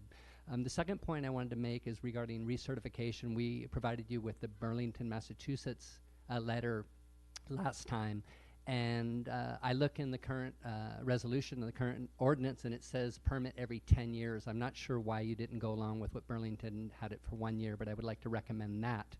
And then regarding the public hearings, I noticed that there's no public hearings, but that if there's an appeal, that there is a public hearing. I would like to have this come before the council, not have staff make the decision. There's nuances that staff, as expert as they are, could miss, and I think the public has a right, because the public is going to be most affected by this, to a public hearing. And I know the shot clocks are tight, but I still think that we need to consider a public hearing, even if it makes things tight and it's an inconvenience to staff. And then finally, monitoring requirements. We want to make sure that there's robust monitoring requirements. We've been recommending 24/7.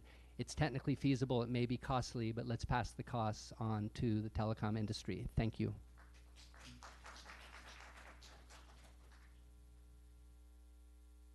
Good evening, Mr. Mayor and council and staff. My name's Lonner Holden. I'm a resident of 25 years here in San Rafael, and I'd like to just recite a brief 5G risk, a historical context of corporate industry and U.S. government agency consumer confidence, or lack thereof. 1958, thalidomide is determined to cause birth defects. 1961, nuclear fallout from above-ground bomb tests is determined to be the cause of 500,000 American deaths by radiation poisoning. 1962, DDT. 1967, cigarette smoking. 1980, exfoliant Agent Orange. 1989, Exxon Valdez oil tanker wreck.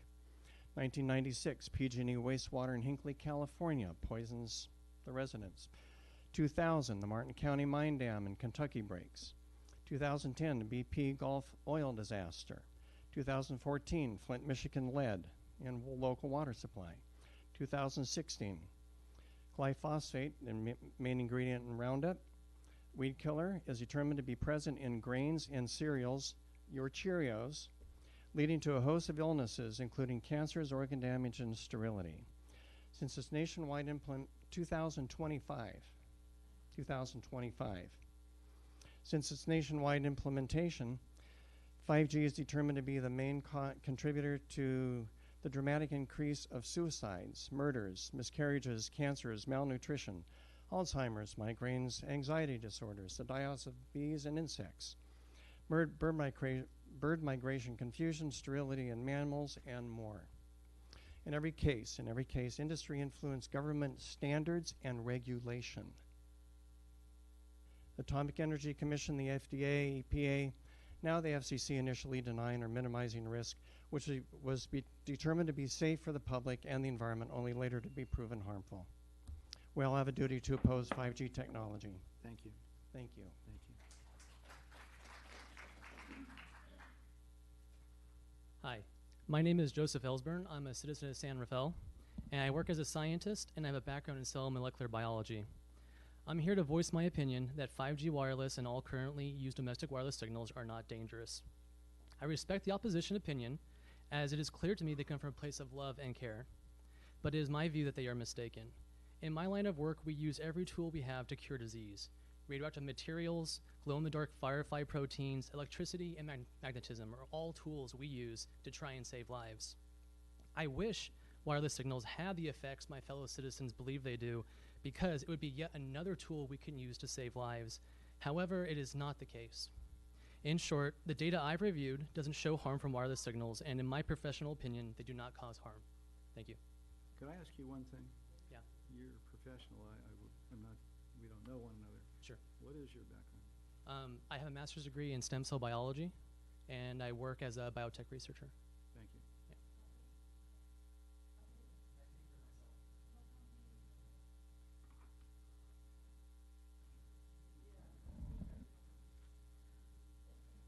Hi, my name is Marcy Cravat. We come to this conversation compromised because all life is currently suffering from toxic loads of heavy metals in our bodies and in the environment, which include plants, animals, soil microbes, insects, fungi, etc.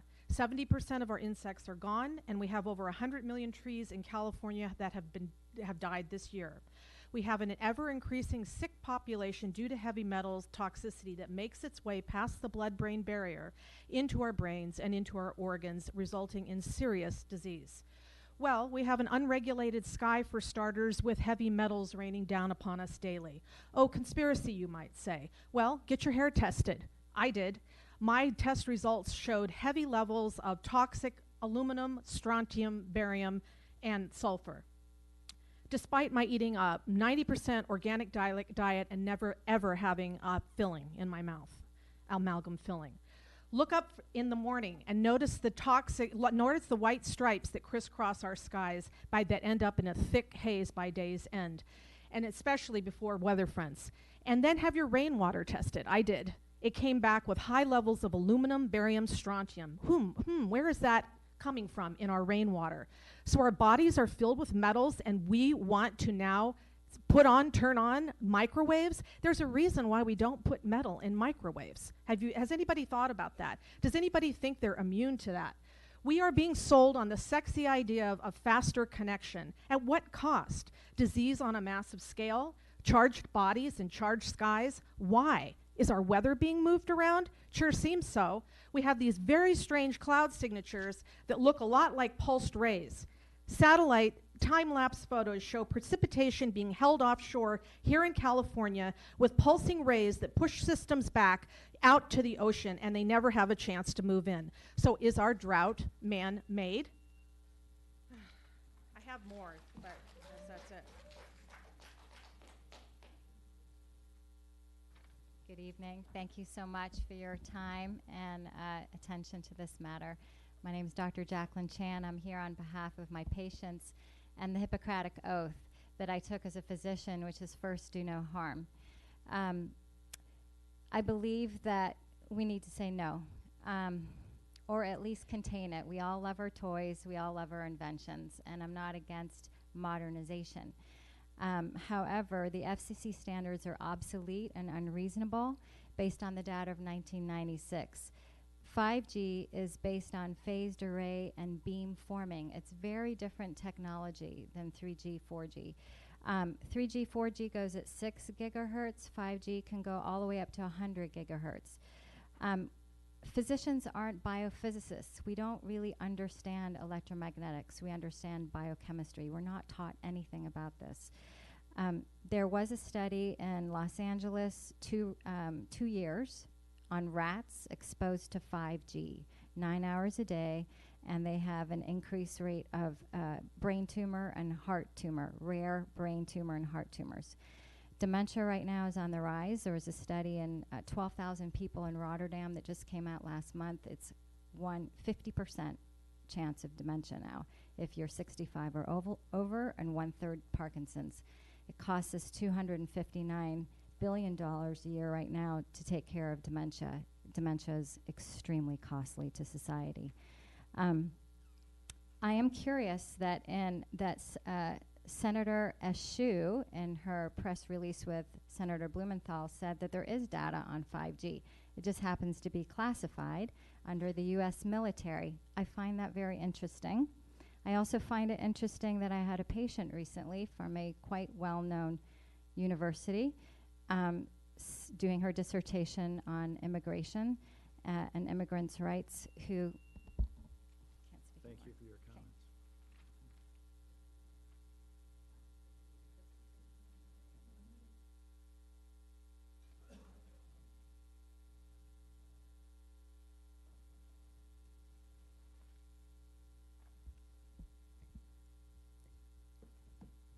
I'd like to read from an important letter to the Zoning Committee on their responsibility to protect public rights and not hide behind federal laws in Montgomery. Before doing so, would you mind introducing yourself?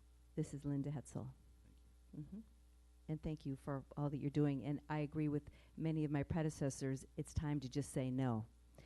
This following letter by Dr. Ronald Kostoff was written to the Montgomery Zoning Committee, who strongly admonishes the county to protect public rights even when these are in conflict with federal law. In his book, he wrote a chapter showing a plethora of potentially fatal and chronic diseases that could result from RF radiation. But even the human effects data, horrific as it was based on relatively short-term exposure to RF, such as cell phones, cell towers, and Wi-Fi. We know that many diseases, such as cancer, Alzheimer's disease, etc., can have very long latency periods for some toxic stimuli. Intense exposures to RF are relatively recent, and we don't have the long-term human data in isolation or in combinations to ascertain the full extent of the damage these exposures can cause. We need to make a stand, not tomorrow, not in some other location, but here in Marin County and now in 2018. And I'd like to quote from Martin Luther King from his famous letter in the Birmingham jail. One has not only a legal, but a moral responsibility to obey just laws. Conversely, one has a moral responsibility to disobey unjust laws. I rest my case.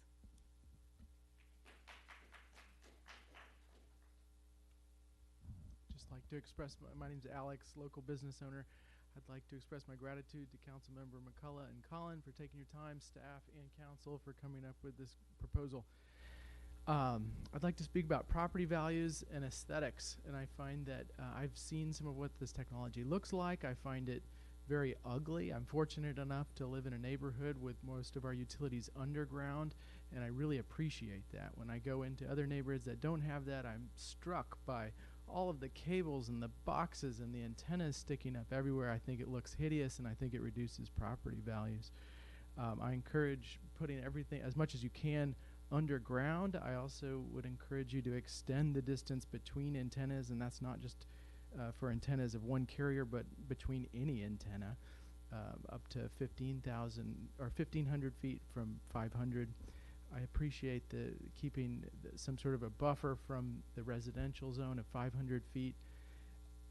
Council Member Collin raised an interesting point about, so you have this public notification that's required, but then there's no design review and no public hearing. So it seems a little counter to notify people but then not give them a place to come and speak about that. So I suppose that only happens during the an appeal if one's made. And I'm curious about that process, how easy it is for one member who receives that notification to raise their hand and say, I want to have a hearing. Is that what it takes? I just don't understand. Thank you. Thank you.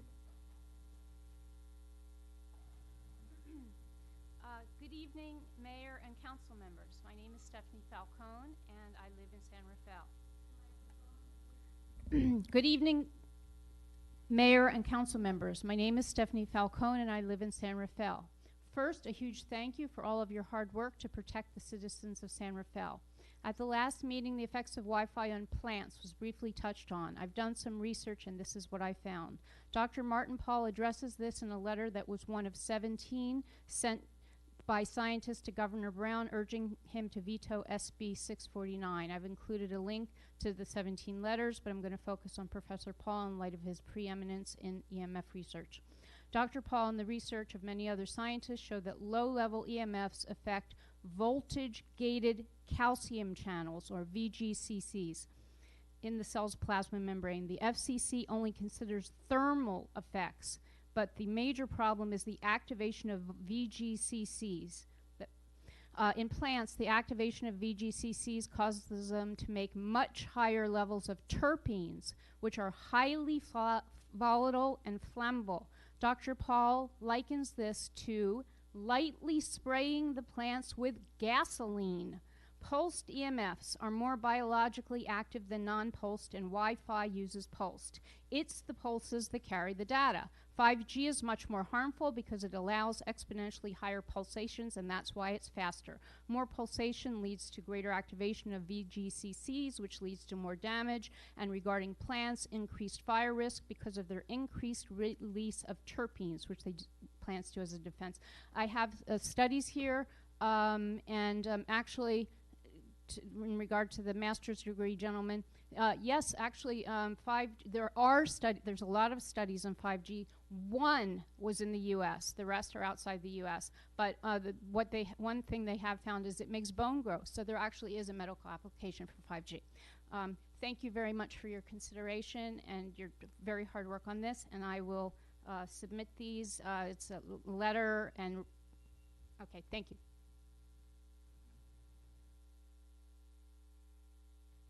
I'm Michael Rosenthal. I'm a resident of San Rafael for over 10 years, and I'm asking City Council to consider enacting the most stringent 5G ordinance possible.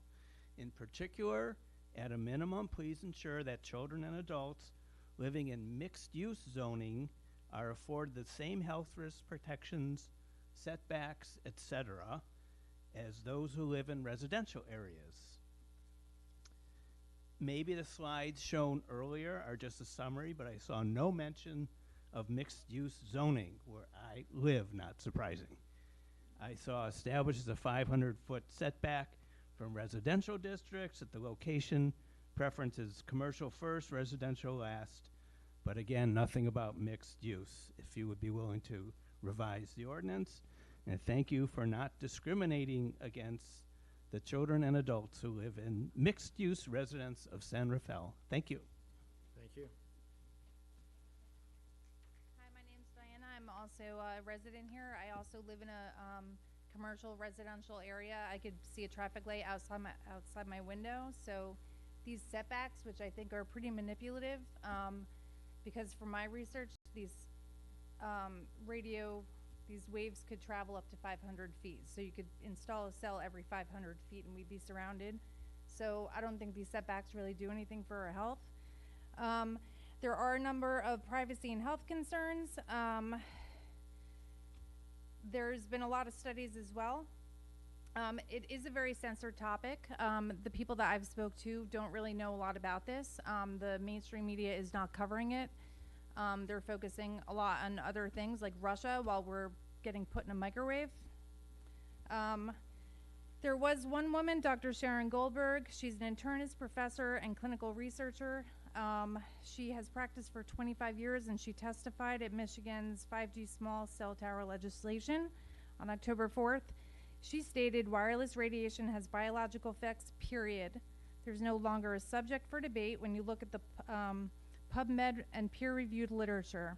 These effects are seen in all life forms, plants, animals, insects, microbes, and in humans. There's clear evidence of cancer. There's no question. There's evidence of DNA damage, cardiomyopathy, which is the precursor of congestive heart failure, neuropsychiatric effects. It's an untested application of technology that we know is harmful. We know it is from science, and in academics, they call it human subject research. Personally, I do not want to be a test subject.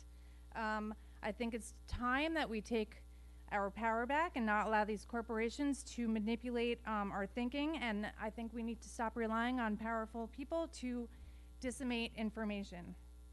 Like I said, I really don't want to be a test subject. Please include the commercial areas, the commercial residential into any proposals and increase the setbacks. Thank you.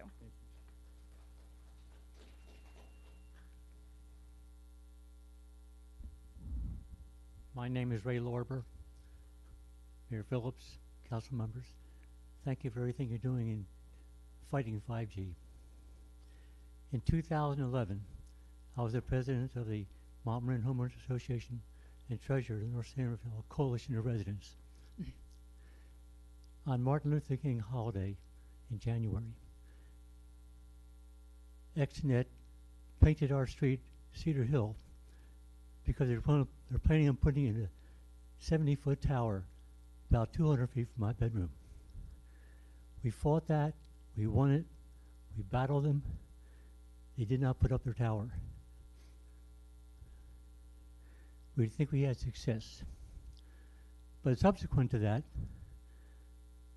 we ended up with a smart meter, not knowing it was going to happen on our electric connection. And then we have repeater placed on a power pole 25 feet from my bedroom, which collects all the smart meter in the neighborhood, condenses it, and sends it off to the home station. And then along came the gas company. They had put smart meters in my yard also without telling me about it. So now we're collecting all the gas meters and electric meter through smart meter, going through a unit 25 feet from my bedroom. I came down with cancer. I don't know if there's a connection or not. Nobody will ever know that. But I don't think it's a good thing to have. 8 weeks of radiation, 5 days a week.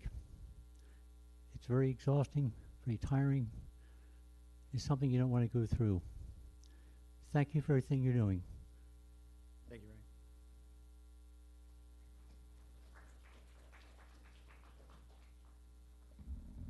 Hi, Roberta Anthes, Fairfax. Thanks for hearing us tonight, and thanks for all the work you did to make your ordinance tougher. I agree with several of the people who spoke before me that you should include a public hearing if at all possible. I know there's a shot clock, but it is a really big part of the democratic principle. It could be written in there. If you run out of time, then it gets eliminated, but it should be offered as an option anytime that it's possible to fit it in. I would like to respond to council members Gamblin's question about the expert. San Anselmo's exceptions clause allows the city to hire an outside expert at the cost of the telecom to review and rebut any exceptions made. And I think that's an important thing. I mean, maybe that can be written into your ordinance as well. And with regard to placing facilities in residential areas, I think it is good that you prioritized it last, but I want to emphasize how important it is to write very tough, specific requirements for exceptions and make the telecoms, put the burden on them to prove why they can't place it elsewhere. And lastly, I just want to talk about the Internet of Things. I really feel that 5G is an enormous indulgence that comes at a very perilous price. The Internet of Things connects anything with an on and off switch to the Internet and to anything else with an on and off switch in your house. So a lot of your devices can be smart, which makes them easily hackable. Smart meters, pacemakers, and insulin pumps have already been hacked. The BBC recently assembled a team of 7 computer security experts and let them loose in a home full of smart devices. In short order, they cracked the security on every last one of them in minutes. And one of the experts said, the one that people really got concerned about was the microphone on the smart TV. We were able to bug an entire living room through it. So this is not something that I want in my house. I don't think we all need this. 5G is an indulgence. It's not something that we desperately need. And I think it comes at too great a price. So write as strong an ordinance as you can. Thank you very much. Thank you. I'd like to suggest, not directed at you certainly, but we're starting to repeat ourselves. And so if you would limit your comments to something that has not yet been presented, we would appreciate it. Sure. Thank you. Valerie Hood, Fairfax. Good to see you again.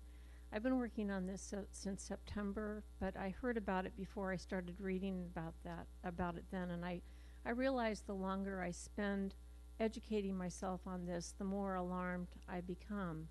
And I know it's a long process, but I really do hope that you will all continue to follow the information that we've been providing, and I know how long it takes, and I know you have regular jobs, and I know you have a lot of things on every agenda, and I just want to appreciate you for this.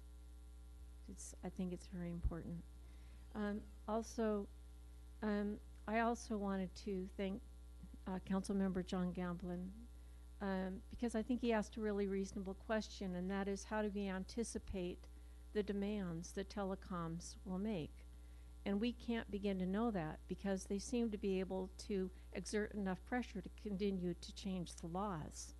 So I highly recommend that you join with the other Marin municipalities and perhaps with other entities in California and retain counsel that is absolutely expert. Maybe you need a team, but we could pool resources, and I see no reason why every town seems to feel they have to take the burden on themselves. There's no reason for that. I also question the 10-foot limit. I think that's not reasonable. And I'm also very concerned about the monitoring of the EMF, RF emissions. And I hope you look into that, as Vicki asked. I just wanted to reiterate that. And there's so many things. I didn't talk about fire tonight. I want you to continue to think about the fire and the insurance. It's very important.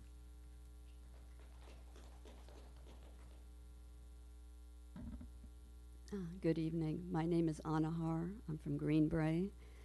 I was here December 3rd, and I want to thank you for taking steps to change the ordinance. And what I've seen, I agree with everybody, no 5G in Marin. And everything that has been said, I do agree also. But I want to give you another picture too. San Rafael is a big area. There are it goes up the highway. There are a lot of pieces. So I want you to imagine that only 500 feet, there's going to be cell tower, cell tower, cell tower in front of residents, in front of public schools, in front of child cares, plastered all over San Rafael.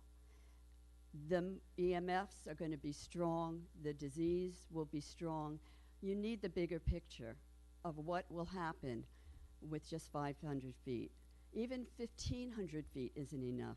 We can exempt, we can say no into residents, no for childcare, no for public schools. All we need to do is figure out what the exemptions are. We do have power. And as I have been learning, like Valerie has also said, as I keep learning, I get more freaked out about this. This is so dangerous. I almost have to stop learning about what this is really about and how dangerous it is. But I ask you not to stop learning, like I am not stopped learning, because the ordinance you present has to protect us. It has to protect us. And if, we need new counsel, if we need more experts, then we need to do that. We are willing to do as much as we can, and we are asking you to do as much as you can for us too. It's so important. This is not a fly-by-night experience. This is staying with us. Thank you.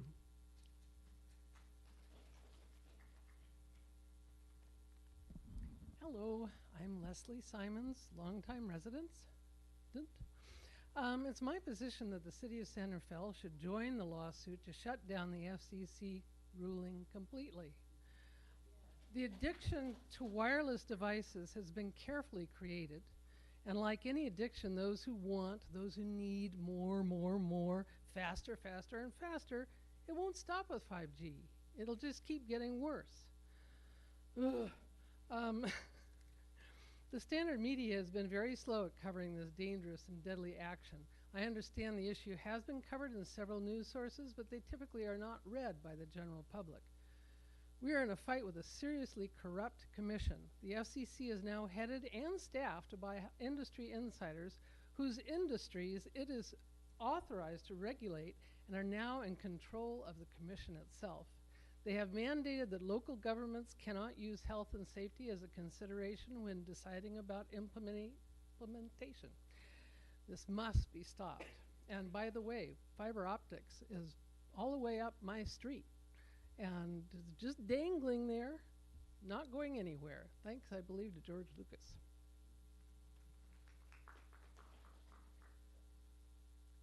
Hello, Dr. Hillary Fredrickson. My first city council meeting. I appreciate all the different issues you guys are taking into consideration today. It's a big job. I practiced pediatrics for 14 years. I've seen an increase in neurological issues with children, sleep issues, ADD, concentration, focus. One of my main treatments is to try to put them into a dark space at night, to close the Wi-Fi, because as the woman who lives in Fairfax who studied at Brown, I've seen similar effects in my patients, that when they're able to be in a dark, G-less area at night, their symptoms improve. Not using medicines, just trying to control their environment, improve sleep. It helps neurological brain function. Babies' brains are more susceptible. You've heard that before, but it's really true. So if we could try to keep this out of schools and residential areas so that we can use dark areas as a treatment, it would be really effective. Thank you. Thank you. Hi, my name is Kathleen Boggs, and first, I want to encourage you to read the 1977 classified document. It's actually now declassified, and you can find it on the CIA website. On page 57, you'll find the article, Biological Effects of Millimeter Radio Waves. And yeah, it's not good, so it's easy to find on the CIA website. Anyway, I'm here to thank you for the progress on San Rafael's wireless ordinance, and I'm grateful for the many improvements. However, the one thing that jumped out to me is that there are no setbacks or buffers specific to schools, daycares, parks, or playing fields. In fact, it lists the most preferred location, the city-owned parcel, zoning districts, industrial, any parcel or public right-of-way location in commercial zoning districts, and many schools and parks sit on commercial zones. So we know children are more fragile. We know they're developing in immature cells, are more sensitive to RF radiation. Their bodies are different, both physically, chemically, biologically. Hormones, enzymes, tissues, cellular responses to environmental toxins are different than adults. They absorb more. So we know these decades of research show us an array of biological effects, including cancer, disruption of heart function, headaches, cognitive and impaired memory. They show behavioral issues, sleep issues, as Hillary mentioned, due to reduced melatonin caused by low-level microwave exposures, endocrine issues, and reproductive effects. And let's not leave out irreversible mitochondrial DNA damage, which plays a role in a wide range of diseases. And did you know that mitochondrial DNA is passed down from mother to child? So what will the trickle-down effect be of this damaged DNA to future generations? Are we subjecting each successive generation to harm? Let's not gamble with the health of our kids and future generations. Please set strict setbacks from areas where our children play and learn.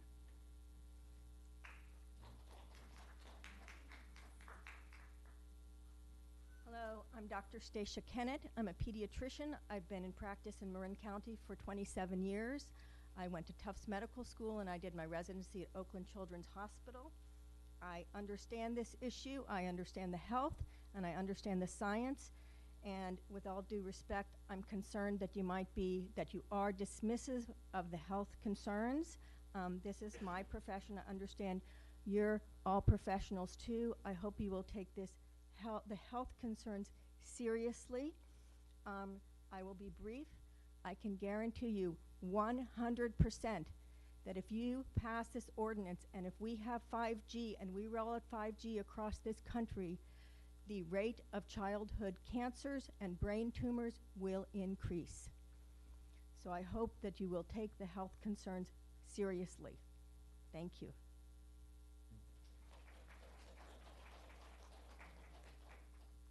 Hi, my name is Bonnie McMurray, and I live in San Anselmo. I'm very happy to be here, and I really appreciate all of you being here. Just regarding the precautionary principle, I am a reading specialist. I teach kids, have been doing it for 15 years. I teach them to read, and it's very hard. Every year it gets harder because they do not concentrate. And not only do they not concentrate, they also don't sleep well. And they tell me about this, and it's obvious from them spacing out in the middle of our lesson or them going under the table. So I just want to say that putting precaution in place and putting the onus on the telecom companies to show us that this technology is safe, which I'm sure it probably won't, would make the most sense before putting this up at all. I mean, if we, I bet if we put Madam Curry up here tonight, she'd probably say, gosh, I wish I'd known a little bit more about radiation before I started experimenting with it, right? And I think that we just cannot wait for a criterion of chronic illness and generations of our kids to be all messed up. I mean, I think I mentioned this last time I was here. I have a whole bunch of smart meters that I can't get away from on my bedroom wall, and I never thought that was be any big deal to have a little electricity around, but it's a big deal. And I don't sleep, and I'm more anxious than I've ever been in my life. And I really want to move. There's nowhere to go. And now that it's going to be all over the United States, it's like, where can I go? Anyway, on behalf of all the children who are trying to out there to grow up and read and be students, and on behalf of all those teachers who are trying to teach them, please take precaution. Thank you. Thank you.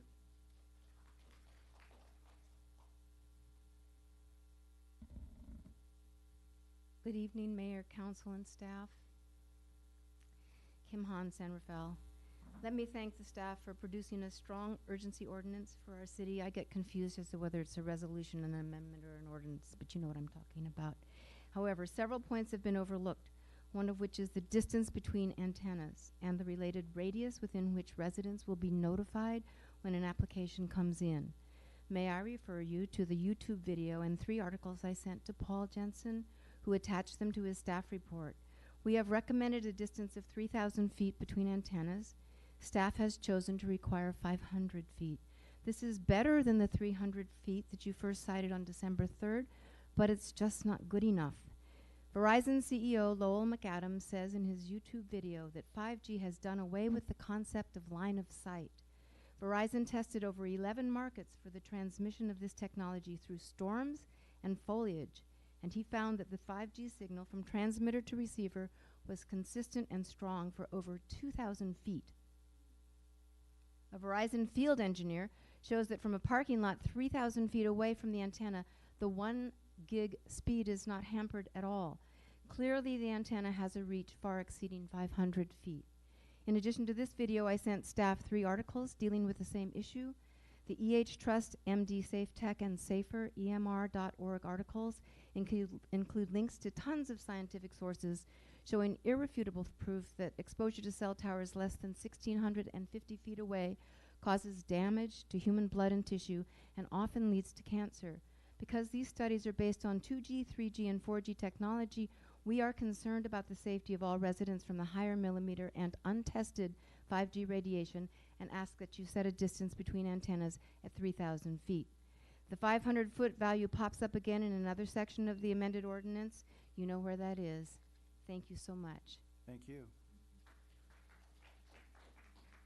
Sir, you have the privilege of being the last speaker this evening. Privilege indeed. Privilege indeed. Are my 2 minutes rolling? Stand by your words. Retain counsel and don't back down just because they say, geez, it's a little bit too many specifics for our delicate towers to hold up. Please, don't back down from the specifics of your resolution. They're really great, but don't let them scare you, and don't let money rule the roost. I mean, I'm certainly not a favorite. Nancy Reagan is not one of my favorites. But just say no. I mean, if there was ever a time for it, it's really time for it right now. I mean, we stand here on the precipice of global warming, of a totally corrupt administration. It's following suit right on down. That doesn't have to happen to you, to the local, to you, the local constituency. And you represent us. Don't embarrass me, please. Anybody here who suffers, Sir, please stand up. Sir, if you could address us, please. Okay. Oh, what? But Just are these address- people not your constituency? Don't lecture me on who my constituency is. Thank you. Oh, boy. All right, you heard it. Thank you. Have a good evening.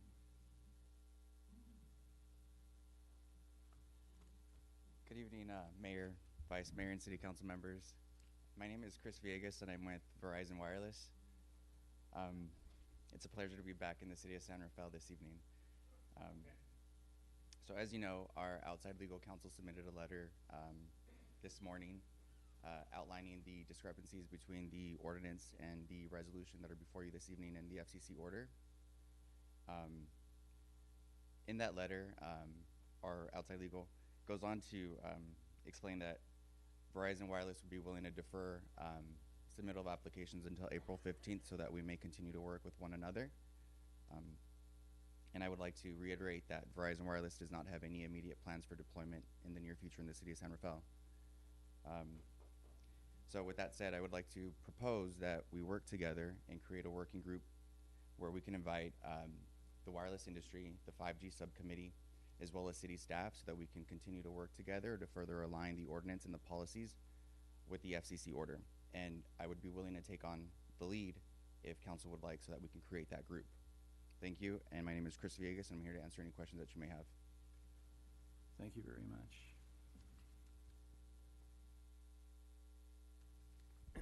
Good evening, Matt Yurgovich here for AT&T. Thank you all for your review and for the public's comments. We echo Verizon's sentiments and respectfully request for this item to be deferred so that the proper amount of time can be invested into the ordinance. AT&T also has no small cells to deploy at least through April. The key provisions of the FCC order don't take effect until then. So I think maybe something we can all agree on is that there's no urgency to act tonight. Let's work together, allow the conversation to continue with the industry and the public, and make this ordinance the best that it can be. Thank you. Thank you. And we will ask the staff to comment with regard to your request. Yes, please. Hi, my name's Bob Berg. I'm a 18-year resident of San Rafael. Mayor Phillips, council members, staff, I want to thank you for tonight and for all the hard work you've put into this. I would just like to refute the two comments that were just made, in that we have until January 14th to enact an urgent ordinance to protect ourselves. And it's better to do everything we can to put the most restrictive prohibitions into this ordinance that are still, you know, within the lines of what the FCC allows, and give us the best restrictions we can get, including the 3,000-foot distance between towers and the 500-foot setback. But it's imperative that we vote tonight to pass this urgent ordinance with the strictest guidelines, and not wait until April 14th, what the industry, the telecom industry, wants you to do. If you do that, we are completely naked, and we have absolutely no protection. So I beg you to please protect the health, safety, welfare, property values, and privacy of all San Rafael citizens and pass this urgent ordinance tonight. We Thank shall.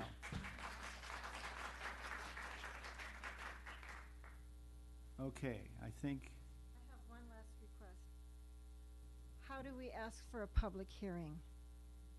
thank you.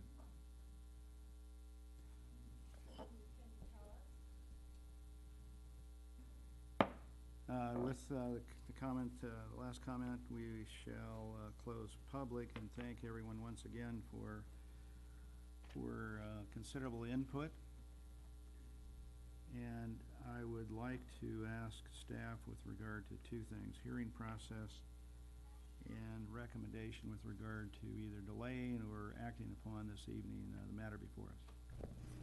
Okay, first of all, with regard to deferring action, we do not recommend that you do that. We recommend that you take action this evening.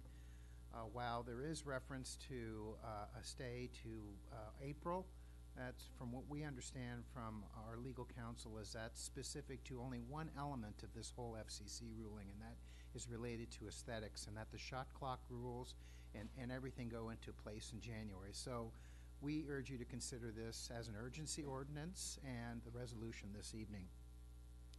There were a couple of other things that came up I would like to touch on, and then what I can't answer, I'm going to ask Ally or Michael Johnson to refer to them. Regarding peer review, we have a peer review provision in our current wireless communication ordinance.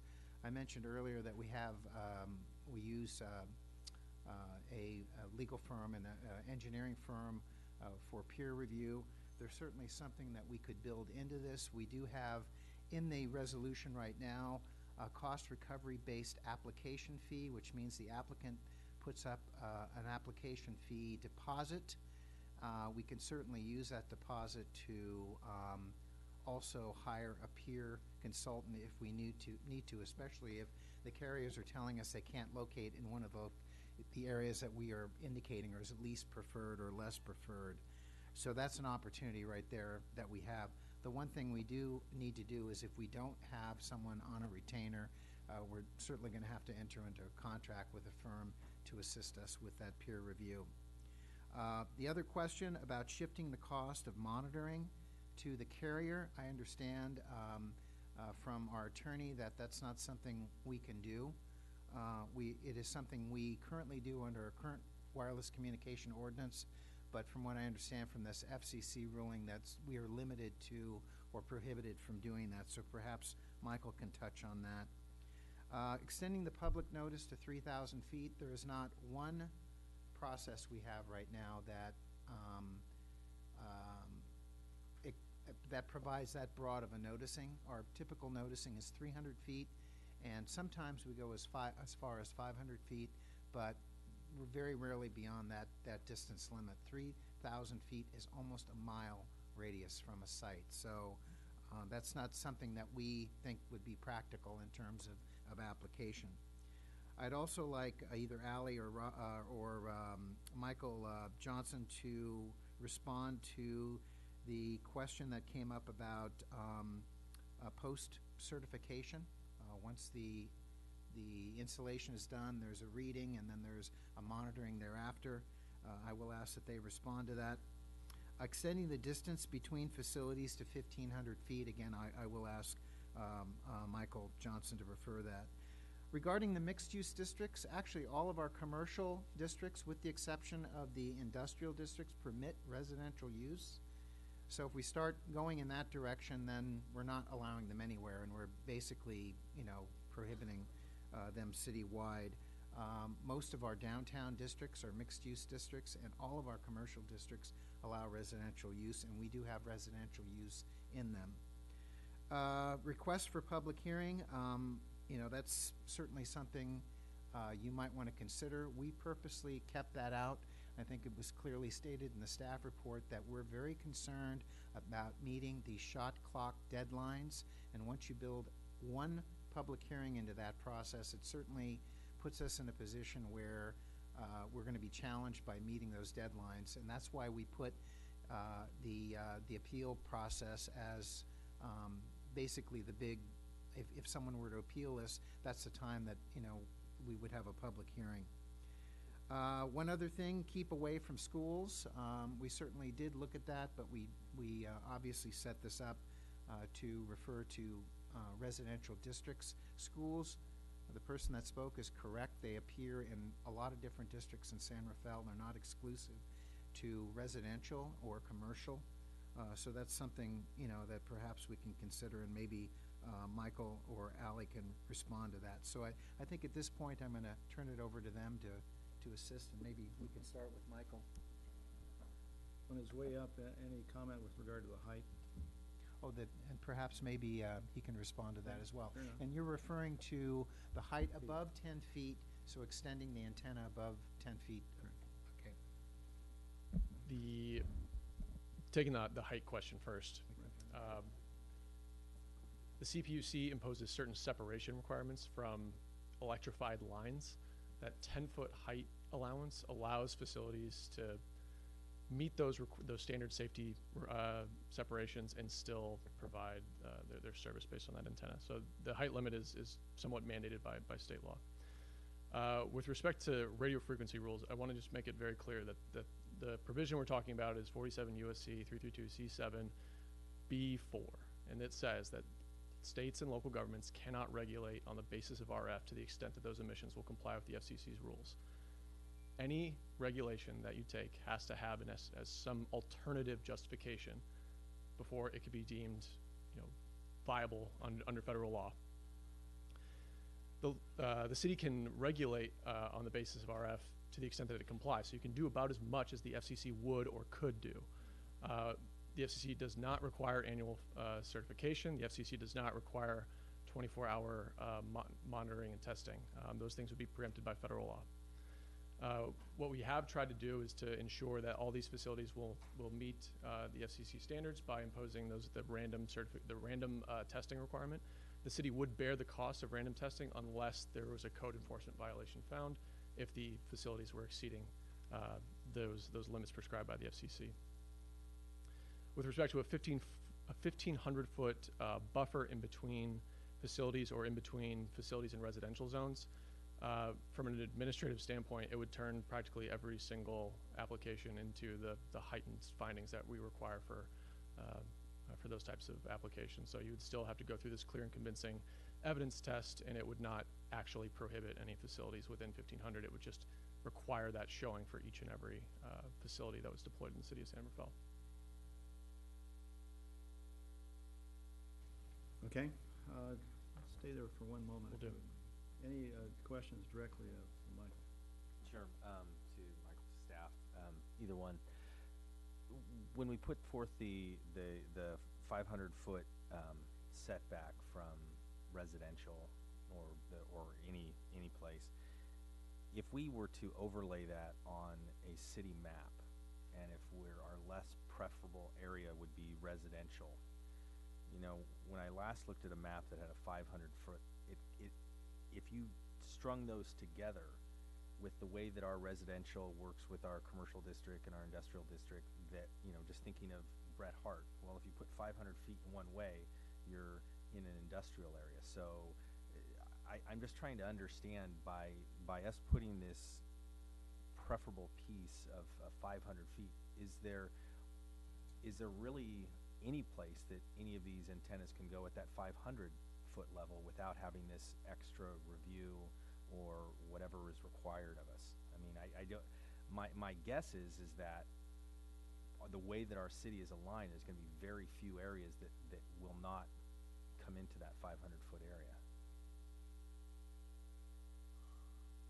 Actually, we have a lot of areas that are like all of East San Rafael is mostly light industrial office, where it's not in close proximity to residential. Most of our downtown districts, now again, it's mixed use, and you have residential, but the way that the setback is, it's 500 feet from a residential zoning district, so there's the difference right there. We have areas of Northgate Industrial Park, where there's residences that are not within 500 feet. Some portions are, And so, I mean, it is, when you overlay that, I mean, we haven't fully tested the 500-foot setback and where that would land, but we have some, very broad areas that are clearly residential, or excuse me, clearly non-residential, that could accommodate this. I understand that, but I guess the question is in terms of, are we by doing this? And I'm not saying we shouldn't, and I'm not saying we shouldn't expand it. Don't get me wrong, but are we opening ourselves up with these types of ordinances just to bring on? We can't do our business with anything less than 200 feet, or we can't do our business with anything less than 150 feet. That is that going to be seen as too restrictive according to the providers? From what I read and what I have read is that as you separate the distance between the antennas, that the effectiveness of this, and some people have talked about line of sight. Well, what is blocking that? Is it a house? Is it a building? And because these things are only 10 feet above a pole at a minimum, and there's a 2-story building, I would imagine that would effectively block the line of sight of that antenna, and thus the response would be, well, we need to put these closer because of that piece. So that's my question on that. I don't have an answer for it. I don't know if you do or not. My other question is, we hear comments about the internet and providing access to broadband at an efficient and inexpensive level as a social equity piece. So I hear that term being tossed around. There was an article, I think, in the IJ this week about the lack of access to broadband in the canal because of the cost of the way it's delivered right now, and that the providers are saying, well, if we put 5G in throughout, then it is going to bring people up to an equal level on their ability to access information. And I haven't heard any comments on that. I'm not saying right or wrong on that, but I'm hearing that as an argument to provide for this, is that yes, I can buy Comcast and have fast download speed through my cable, but I pay for that, and it's not cheap, for someone who might not be able to do it. So I have an advantage over others to be able to access information. I haven't heard that discussed yet, and I'm wondering if that's something that is brought up, Michael, to when the arguments are why we're doing this and what it's being provided. Yeah, it certainly is. One of the primary rationales for the FCC's order is actually there's been a convergence of technology, that wireless technology is now intended to provide the same types of services you get over your wired connection, a replacement for the last mile fiber loop to your home. So the economics of broadband deployment are quite tricky. Deploying on a massive scale fiber is very, very expensive, and carriers have found the faster, cheaper solution, the more economically efficient solution, is to deploy wireless facilities as that last mile connection. The first 5G offering is going to be a replacement for internet service providing at the home. It's going to replace your broadband connection. Verizon's 5G offering in Sacramento is currently $70 a month. It's $50 a month if you're an existing Verizon customer. So those are the types of price points you're looking at with the first rollout of this technology on a fairly limited scale. Their hope is that they deploy it on a massive scale and are able to cut costs and compete with Comcast, AT&T's wireline division, and all that sort of thing. So yes, the economics of wireless are intended to replace the economics of fiber to the home. Kate. Yep. Yeah. Thank you for addressing, Paul, the question about schools, because I would be interested in including that in the least preferred category. So Michael, you sat through this evening as well as previously, and we heard very loud and clearly, what happens if we just say no? Tell us what would happen if we just were to say no. So a few things. The first, if the city adopts a moratorium, the FCC expressly prohibits moratoriums. If the city adopts a moratorium, it would be a violation of federal law. I cannot tell you the likelihood of a carrier suing, but if they did, they would have a very open and shut case. If you prohibit on an individual basis, if you deny a permit application that the carrier believes they are authorized to receive, they can file a suit against the city on each permit application that's denied, and potentially raise claims of an effective prohibition. Under the FCC's new order, it makes those claims a lot easier to make. It essentially puts the local government in the position of defending that lawsuit and having the burden of proof that they didn't actually prohibit services. So there's a shifting of the burden that makes it difficult. If the city says, if the city prohibits on a massive scale in residential areas, it's a similar type of outcome as to a moratorium. So whether the city adopts a prohibition or adopts an ordinance that contains fairly restrictive guidelines, facilities will get deployed in the city. It's just whether by hook or by crook, it's an injunction from a court or from a permit from the city. But the city has limited options based on the authority they're reserved under the FCC's new order. So as I understand it, if we were to violate the shot clock, then any sort of parameters we might have put in place might be put aside and the application would be deemed approved as submitted. It would not be deemed approved, but it would put the city in the position of defending that lawsuit, having the burden of proof to show that they did not cause an effective prohibition. That is a difficult lawsuit to win when the presumption is on the carrier's side.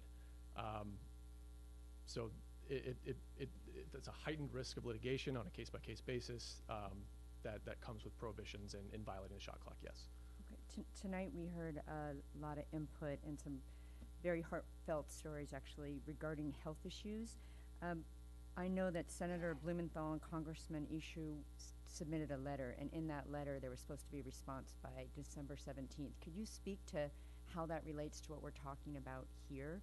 Or, I mean, those are federal, obviously, elected officials, and what their role is or what Congressman Huffman's role might be. Yeah, so Senator Blumenthal and Congresswoman Eshoo submitted two separate letters, one to Ajit Pai, the chairman, and one to Brendan Carr, one of the commissioners, the author of the 5G order. And it basically said, we want to have the FCC re-examine its rules regarding 5G wireless technologies. It didn't put in a time, it didn't really put a time and place to re-examine those rules, but it said the FCC, you have an open docket to review these rules, and they do have an open docket, and they haven't taken action on that. And it's provided a lot of residents consternation about whether the 1996 rules are effective today. So that letter says, FCC, get your act together. Please look at these rules so we can provide some sort of reassurances to our constituents that these facilities are going to be deployed in a responsible manner. That the FCC, to my knowledge, has not taken action on that. Even though the December 17th deadline was today, I do not believe that Ajit Pai has responded to those comments as of yet. I could be mistaken. I haven't actually had a chance to take a look. So is there a way for local governments to weigh in on that, or is it through Congressman Huffman? Is it through joining a lawsuit? We've had mentions of that. Yeah. So letters to your representatives are helpful to get them to get your representatives keyed on those issues, right? Congress wrote the law. Congress says, FCC, you get the right to make these rules related to RF. To change that, we need Congress to act, or we need the FCC to change the rules. And the FCC at this time has not shown any initiative to do that on their own. So letters to your Congress folks, letters or resolutions requesting a re-examination of these rules. Those are some options. The litigation being brought with respect to the FCC order is not related to radio frequency matters. It's just related to the extent of local authority taken away in the order. And there was not any discussion about radio frequency. The rules just say small cell facilities have to comply with the FCC standards, and the FCC has not changed their standards. Right. Well, the lawsuits have to do with local control, and Yes. the League of California Cities has actually brought one of those lawsuits forward. Does it make sense for San Rafael to look at being involved in that lawsuit? Would there be a benefit to that? There would not be any change in the litigation strategy. The case would still get litigated, and if local governments, if that coalition wins, the rules would be overturned for everybody. If the local government coalition loses, the rules would remain the same for everybody. So San Rafael's involvement is not going to change the outcome of the litigation, if that's the direction of your question. Thank you. My question. No? Yeah. It's sort of a different question, if you will, and it's not necessarily directed to you, probably staff. And I'm trying to picture this.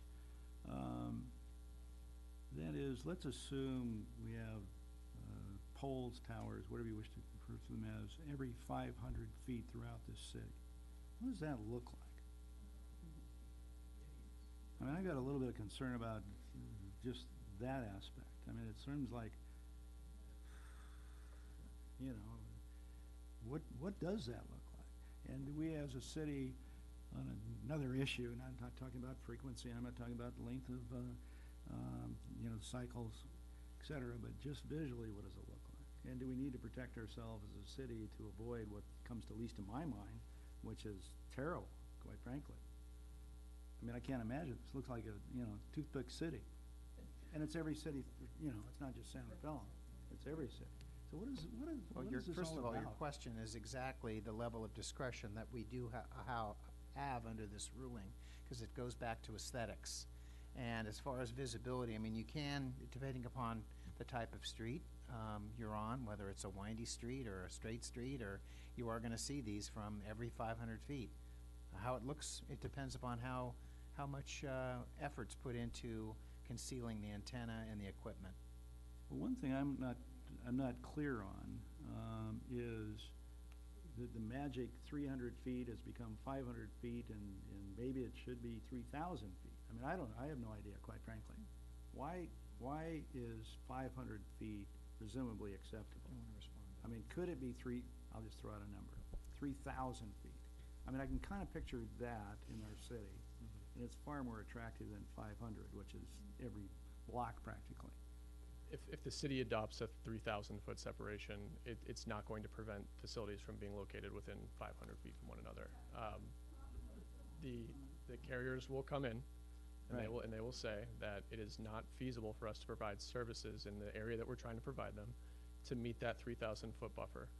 It's very likely that the carrier would succeed in that argument, because their services, no matter what marketing materials they say about how far the signal goes, if they could deploy fewer facilities, they would. The economics of deploying broadband networks for them is to deploy as few as possible to meet their technical service objectives. They don't want to deploy thousands and thousands, but that's I understand that. What is the effective range, though? I mean, let's say it's unobstructed. Yeah. Would it be effective at, I'll use 3,000, Yeah. it's whatever, let's call it 3,000 feet. Would it connect? There are several considerations. So one is just the sheer number of users within the area. So the Right. reason they're drawing these facilities closer together Right. is to limit the number of users that are connecting at any given time. The fewer the users, the more capacity it has for all the other folks that are trying to access the network. The initial rollout of small cells was actually to relieve network congestion on the big macro cells that were providing signals for, you know, several thousand feet or a mile. Their immediate technical objectives are to deploy one of these every, 500, 750 feet. That's what their range is realistically looking at. When you're talking about 5G technology that's going to be on higher frequency, it's going to be less.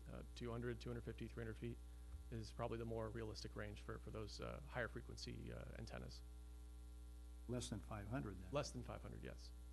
In the current 4G LTE technology, 500, 750 is about enough. They use a lower frequency that travels further, less signal loss.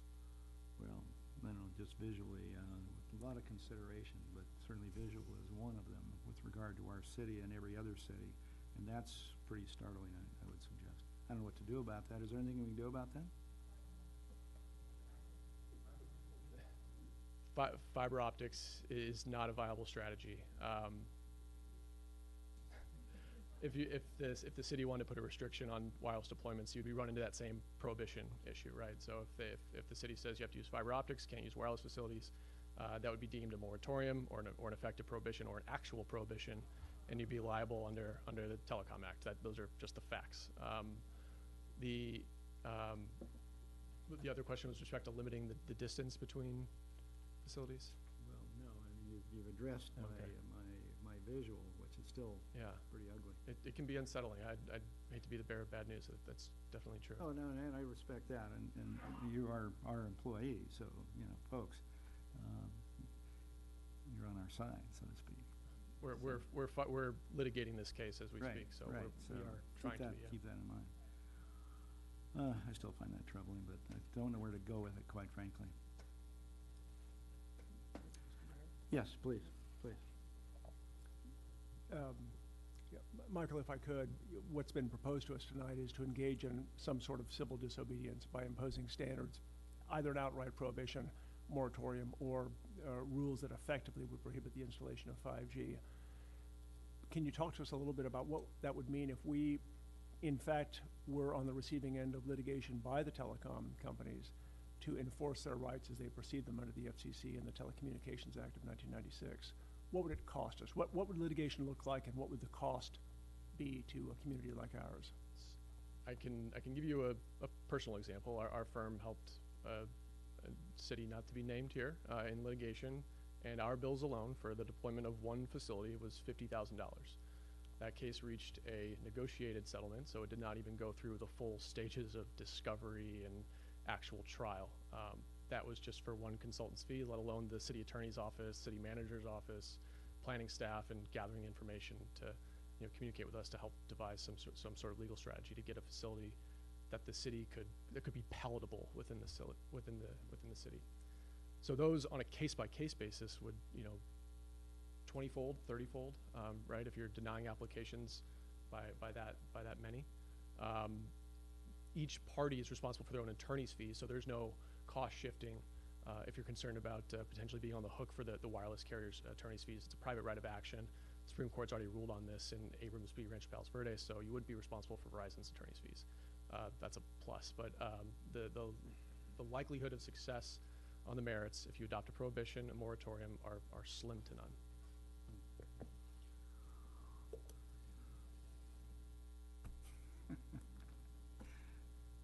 Okay. Further comment, questions before any further comments from staff? You've done a wonderful job on this, by the way, so thank you for that. So I think we're at the point where in the motion. I'd like to make a comment if I might. Yeah, sure. Of course. And I'll keep this brief. I had the pleasure of spending some time working with Kate, with staff on this, and delving into the nuances of what we have in front of us this evening. And I'll be the first to say it's far from perfect. It doesn't satisfy a lot of the people who have deep-seated concerns about what 5G may mean to our community. But we're forced to act with real urgency so that we have something on the books before January 15th. So I think it's important that we act now.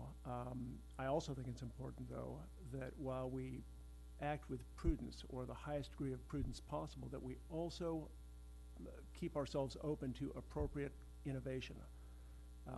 I don't want to ignore the concerns of others who may not be here this evening, or who may not have been here on December 3rd, who have equally strong feelings but are afraid to express them. I also think that's appropriate for us, staff, policymakers, to engage in an appropriate manner with the telecom folks to figure out what are their real concerns, not their inflated concerns. I don't want to be overly cynical here, but what are their real concerns? Because in the end, we have a resolution here that we can tailor in a fairly nimble fashion to address as many of our legitimate, reasonable concerns as a community as possible. So what I see here is an evolving process. We have something tonight that I think is worth approving, but I want us to be very diligent going forward over the next several months in engaging all stakeholders, the people here this evening, the people not here this evening, to make this the best ordinance possible for our community. Thank you. Is there a motion that? Actually, if I just may add what Andrew said, and again, we did spend additional hours on this, and you were more eloquent than I, and I'm frustrated as well. I mean, I share a lot of the frustrations and concerns, and in a way, I feel we've been outmaneuvered by the FCC and by those decisions that have been made, and it is very clear what lane we can act in, and I feel strongly that even though this isn't necessarily reflect many of the requests we heard, if we don't do something, I feel the exposure is too great for the city of San Rafael. And I'm hoping that we can continue, and I liked your idea of being nimble. I don't know how nimble we can be. We are really, we're constrained, folks, and I urge you to be reaching out to your congressman, Congressman Huffman. Hey, contact Senator McGuire and Assemblyman Levine. This conversation is being had at the local level, but I truly believe the big change needs to come at the levels, I want to say above us, the other levels. A conversation needs to be had there. In addition, many of you have educated yourself. You've really spent the time to learn about this issue. One thing we've all talked about, a lot of people don't know about this. They don't know what the potential effects may or may not be. So I task each of you, go out and talk to additional people about it. Consumer demand and appetite is what is fueling a lot of this, is what's happening. So, you know, we're in it together. You know, I feel that we're gonna be discussing tonight, or making a choice to do what we can for Summerfell, but really it's a community-wide effort to have the conversation go beyond these walls. So, unless there's other that want to. One last comment. Yeah. Comment? John. Go for it. Yeah. So just to echo my fellow council members, this is obviously a tough decision for us because we feel that we don't really have much of a decision to make based upon the rules that have been put down in front of us as they stand now. And I echo what Councilmember Collin has just said, that we heard and have seen that Congresswoman Eshoo and Senator Blumenthal have written letters. I haven't heard of anybody else writing those letters or speaking up on behalf of their constituents. Congressman Huffman, Senators Harris and Feinstein, I don't know where they stand on it because I haven't seen anything. It doesn't mean that they haven't taken a stand, but it obviously isn't in the public arena here. And people are talking about the lack of the media coverage of this. We had Channel 2 here today. They were here. They're not here for this conversation. So, you know, maybe somebody reaches out to them and says, you know, why don't you cover this? Maybe the local coverage can pick up, and that will get picked up by larger media outlets to actually have these discussions. I don't know if that's the answer, but I would suggest that what we're trying to do here is the best we can with the limitations that have been placed upon us. It's not going to make everybody happy. It's not making me absolutely happy, but I don't know that there's anything else that we can do based upon the information that we have. People say, you know, stand up and say no. Well, we can stand up and say no as much as we want, but until Congress acts to rein in the FCC, or the FCC acts on their own to change their rules, us standing up and saying no only puts us in according to what we've been told, in a weaker position to defend anything that we have right now. So passing this urgency ordinance as it is, maybe not perfect, but what we need to do is do it so that it can give us some protections, and then work with the constituents, work with the providers, work with our local electeds to, you know, institute some sort of change if that's what needs to happen. So, Mr. Mayor, if I could add a sure. quick request from the staff perspective, because it sounds like we're just about to get a motion here. Okay. If we heard a lot of great questions tonight, a lot of questions from the council directly to staff. If we do have a motion, if the maker of the motion can be clear of whether you're asking to approve the exact ordinance and resolution that's here, or if there's any minor modifications. I understand through the city attorney that if you wanted to do something like, say, add schools to the least preferred area, that we could make that change tonight without having to come back. So if the maker of the motion could just be clear if there are any sort of modifications, or if you're adopting exactly what's in front of you tonight. School's an interesting one, and I suspect that might be included, but I would hesitate to go much beyond that, because we can certainly modify this at a later date, and we start redrafting it here. It could turn into a bit of a mess.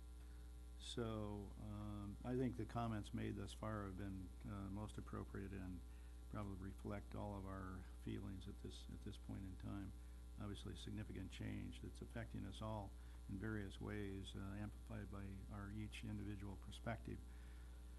But this is not the end. This is really the beginning, and I think that change needs to be made, and we're receptive to that, make it better for everyone. And I would hope that we do that over the due course, let's say. So I would entertain a motion with regard to this matter, and if you wish to insert one or two minor provisions, that would be okay. But someone have at it, please. Well, I will step forward. I see we have two items before us. We have an urgency ordinance and a policy resolution. The policy resolution has the details that would be specific to least preferred versus more preferred. So let me deal with the urgency ordinance first, if I'm correct. Yes, thank you. I move that we adopt the urgency ordinance regarding the regulation and placement of small wireless facilities. And? Second. Thank you. Roll call, please. Councilmember Bushy. Aye. Councilmember Cullen. Aye. Vice Mayor Gamblin. Aye. Councilmember McCullough. Aye. Mayor Phillips. Aye, matter carries 5-0. Now, number 2. Yeah, with respect to the policy resolution, subject to an amendment which would incorporate schools in the least preferred areas, I move that we adopt the policy resolution regarding the submittal and review of small wireless facilities within the public right-of-way. And, Second? thank you. Roll call, please. Councilmember Bushy. Aye. Councilmember Cullen. Aye. Vice Mayor Gamblin. Aye. Councilmember McCullough. Aye. Mayor Phillips. Aye, matter carries 5-0. Thanks, everybody, for the help on this. Tough one. And we'll now move on to bewitching hour. Electing a vice mayor? Vice Mayor. When you're ready for a motion, I would be Yes. delighted. I move that Andrew McCullough be nominated the vice mayor for next year. Mary Beth, I'm sorry, I cannot hear you. Oh, She I move nominated that him. Andrew McCullough be the vice mayor for 2019. Is there a second? Well, Second, wait. Sorry. No, that's okay. You can second it, but then I'm going to go out. I just would like a statement of qualification. That'll take too long. We'll be Future into the vice wee mayor. hours. He has big shoes to fill. Anyone from the public wish to address us with regard to the motion on the floor? See, No. no, regarding him becoming the vice mayor. Sorry, I misunderstood. No, I shorthanded it a little bit, considering the hour. Roll call, please. Councilmember Bushy. Aye. Councilmember Cullen. Yes. Vice Mayor Gamblin. For the last time. For the last yes. time. Councilmember McCullough. Yes. Mayor Phillips. Aye, that matter too carries 5-0. And finally, 2019 City Council appointments. And before we get into that, I'd just like to say that we had a few changes this year. That's a good thing with regard to assignments for the coming year. But everybody has really done an outstanding job. And I want to thank John, in particular as Vice Mayor. You were great. You were great. Thank So you very with much. that- It was my pleasure. Thank you, thank you. Hard act to follow, I should add, perhaps. Well, I don't know about that. With that, is there a motion with regard to the appointments? I move that we adopt the appointments. Second. And second, roll call, please. Councilmember Bushy. Aye. Councilmember Cullen. Aye. Vice Mayor Gamblin. Aye. Councilmember McCullough. Aye. Mayor Phillips. Aye, that matter carries 5-0. Reports? These had Just better Happy be New Year. short. Happy New Year. We're not going to meet until 2019. 2019. The current vice mayor and I attended the Lighted Boat Parade, and it was Yes, you did. absolutely beautiful. And I am surprised Chief Bishop is not here. Yes. In the midst of the Lighted Boat Parade, Right. She told me about a boat was disabled, and we had to tie up to it and Right tow it there. in, and right there, we swung into action. Rescued Way to a go. We swung, boater we were in on a distress. rescue with It was Santa. fully lighted, yes. Sort of like a star or something. With Santa. We rescued him Serve. with Santa. And let's see, with that, we shall adjourn.